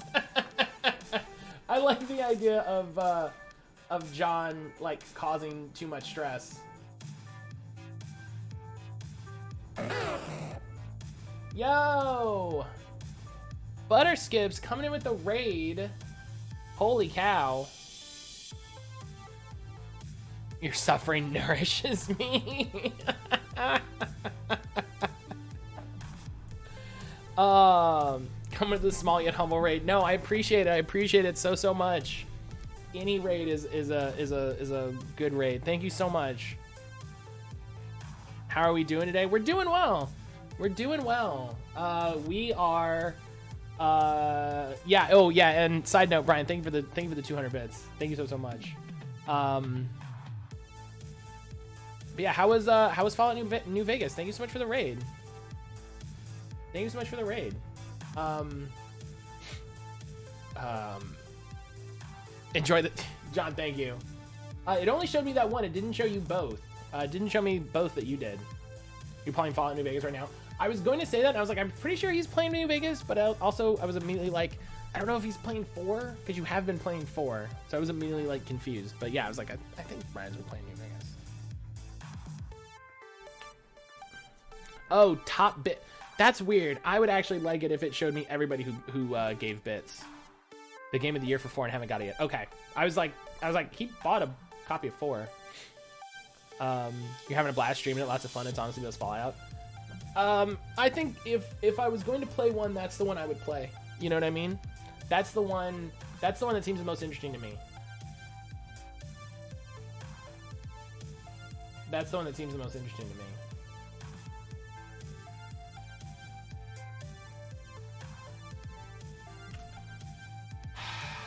All right, well.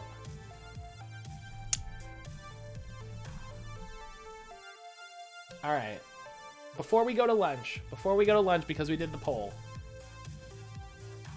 Oh.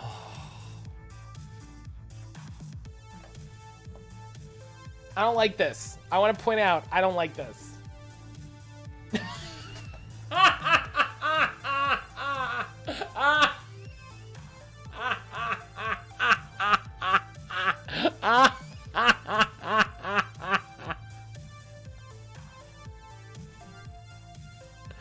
John, thank you for the 30. I don't know why that didn't pop up an alert. Hang on.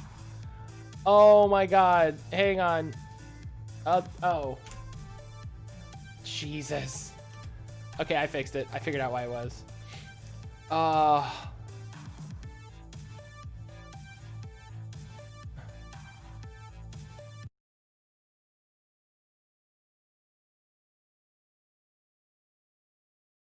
Did the game break? Oh. Hi. Did I get shot?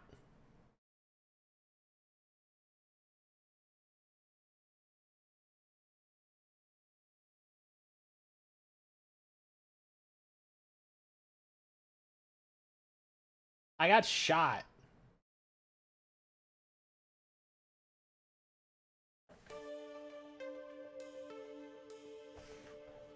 Am I in heaven? I just wanted to make a dream for everyone to enjoy. That's all. Was that so wrong? It's what you would have done. It's what you did do for all of us. I guess no good deed goes unpunished, huh? The Cater family curse. You've a strong spirit, dear. Am I talking to a ghost? You'll get through this, I know you will. But for now, you'd best wake up. There's still more to be done.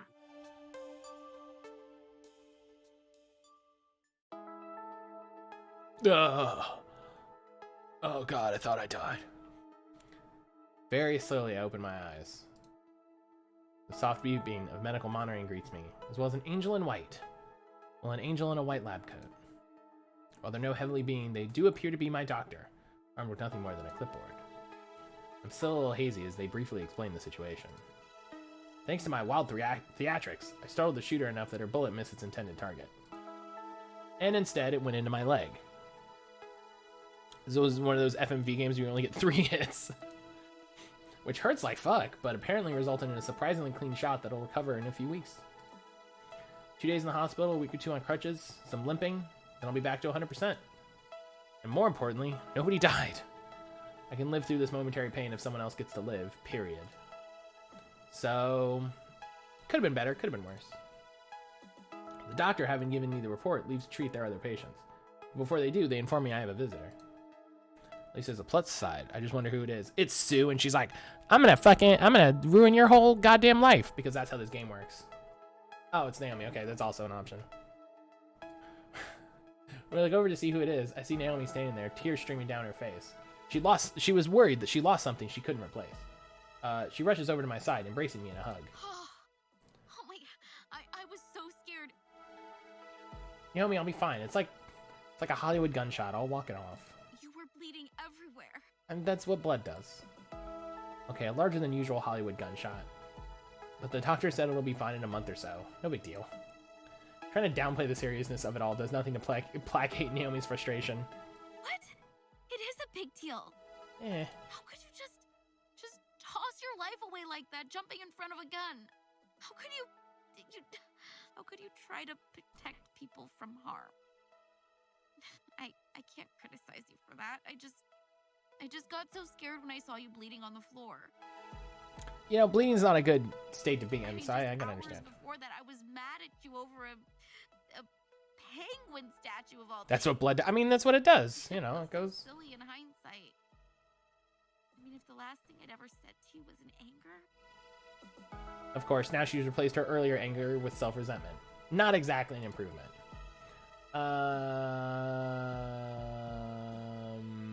This one. Offer a gentle smile and take her hand. I admire you, Naomi. You stood up for what you believed in this morning. Right or wrong doesn't matter. Angry words don't matter. What matters is your spirit. I'm never gonna hate you for speaking your mind, and we can't always agree on everything. Arguments happen, and they won't tear us apart, not ever. I promise you that. Even when I'm yelling at you about a silly penguin, I can't say I'd enjoy being yelled at about a silly penguin, but I don't think it's gonna make me abandon ship either. He said it, the name of the game. I love your spirit. Your arcade spirit. Bum, bum, bum, bum, bum, bum, bum. The latest title card ever. I can be very opinionated, let's say. That doesn't mean I need to yell. Doesn't mean I need to be angry. I can stand up for myself without throwing a fit. Love late title cards. Chapter 6 out of 8. Late title card. I guess people in love argue from time to time. But next time, I'll try to do it without the fireworks. If the next time we argue, I can not get shot, that'd be aces. And I'll promise the same thing in turn. As long as we remember that we love each other, no matter what, we can talk through any problem.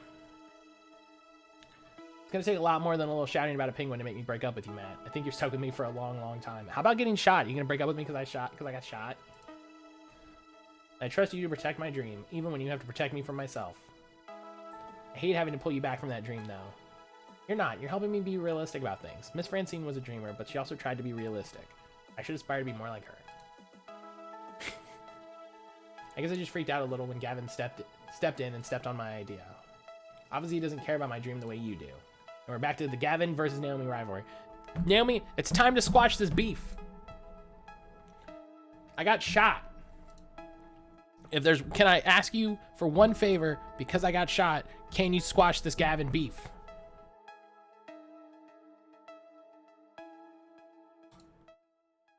Hey, none of that. He's a champion of arcade spirits. Oh. He keeps tearing down everything I care about. He's trying to support everything you care about.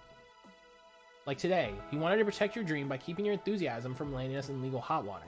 It's not like he takes joy in having to do things like that, but he does them anyway because he wants us to survive and thrive, to fight against people like Deco, Nami, and win. True, Sometimes he lacks perspective. Sometimes he goes too far. But that's why we need to be there to work with him instead of against him towards the future. Making arcade spirits soar is going to take all our efforts. You, me, Gavin, everybody. We'll argue and clash, but in the end, we'll figure things out. Can you just try to get along better with him, please?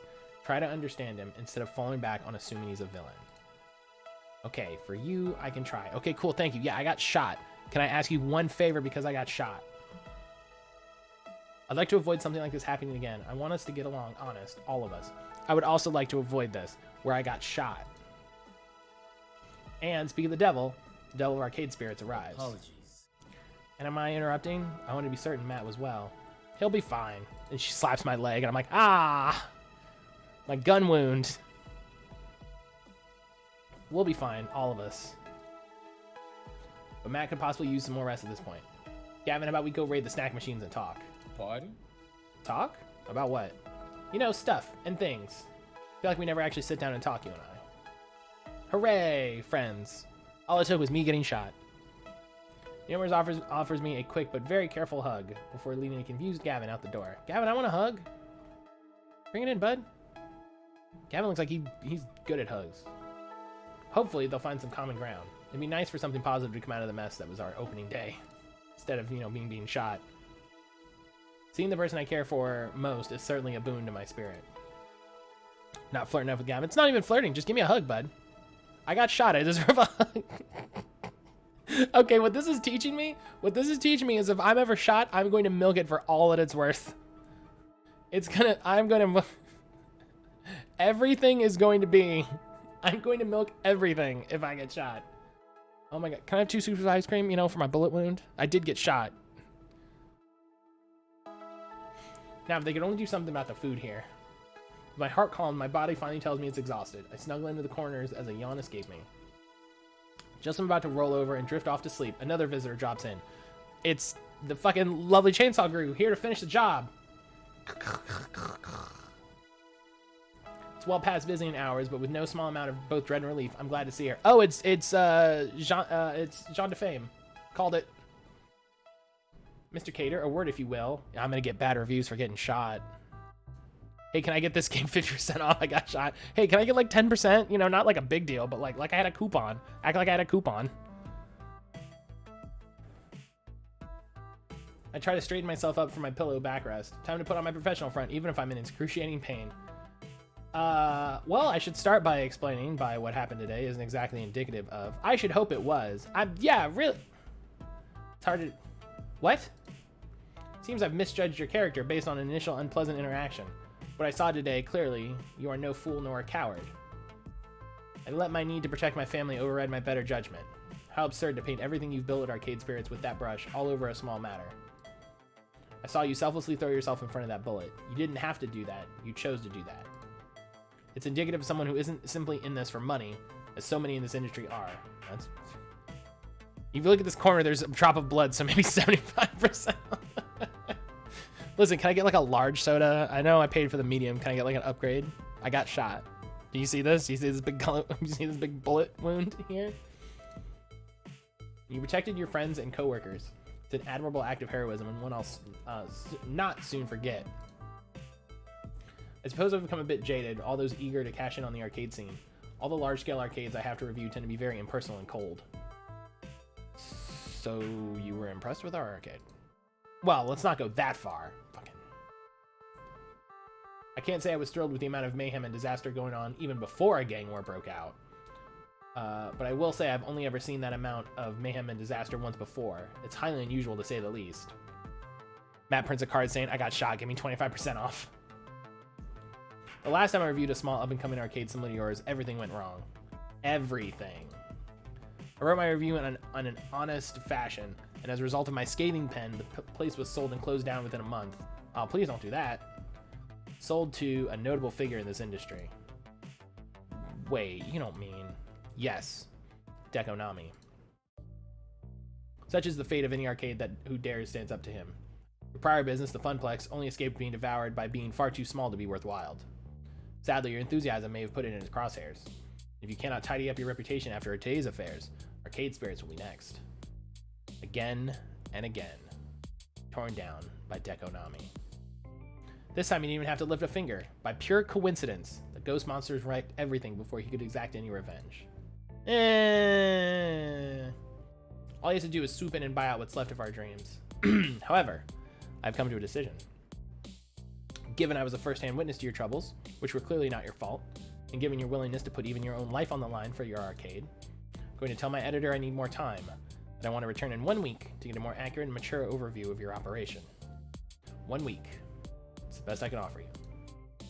This is a difficult hole to climb out of, Mr. Cater. Even aside from earlier trouble, having a gang fight and a shooting transpired in arcade, well, the press will feed on this. Even if I was the only press present and accounted for, they'll dig and they'll speculate and they'll chew on your bones. If your arcade survives that initial onslaught, I hope to write a proper review which can lay those concerns to rest. But I'll offer you no more second chances, no more reasonable doubts. Best foot forward when I return, and my readers will know the truth, understand? This still feels like you're being a bit of a shit. This still feels like you're being a bit of a shit. I know it says that right there. I say understood, but that's not what I say, so. And I'll leave you to your recuperation. With a curt nod, she turns and leaves the room, leaving me with my thoughts. What a bitch. Or, excuse me, 1 week. 1 week since she looked at me. Pulled her gun in the air, and then she shot me. Oh, it fits. Ooh.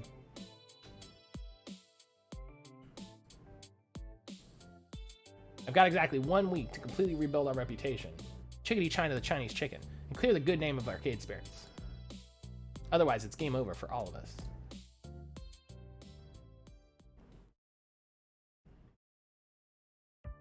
Hey, Matt, go eat. Yeah, I see the time. I see the time. Yeah, level 7. Oh, this game is so... Let's have one last pizza fact. 62% of Americans prefer meat toppings on the pizza, while 38% vegetarian. Everyone loves different kinds of pizza, and it's a beautiful thing. Do I want to save my game before proceeding to the final level? Yes! Okay. Alright, well, we're going to leave it here. And I'm going to go have some lunch. So, for those of you not familiar with the stream, I usually take a 30-minute lunch. I can't wait to see how you fuck it up now. Thanks, Brian. Thanks, buddy. Love you. But I take about a 30-minute lunch right about now to have some food and a little, you know, a little chill time. Let me turn this music down for us.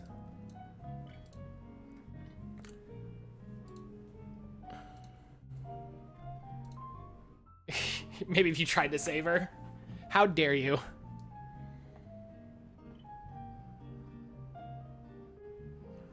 How dare you? But yeah, I'll be back in half an hour, and we will pick this back up. Hey, everybody, get ready for this new idle screen. We got the new idle screen in place, so we'll use that. So I will see everybody in half an hour.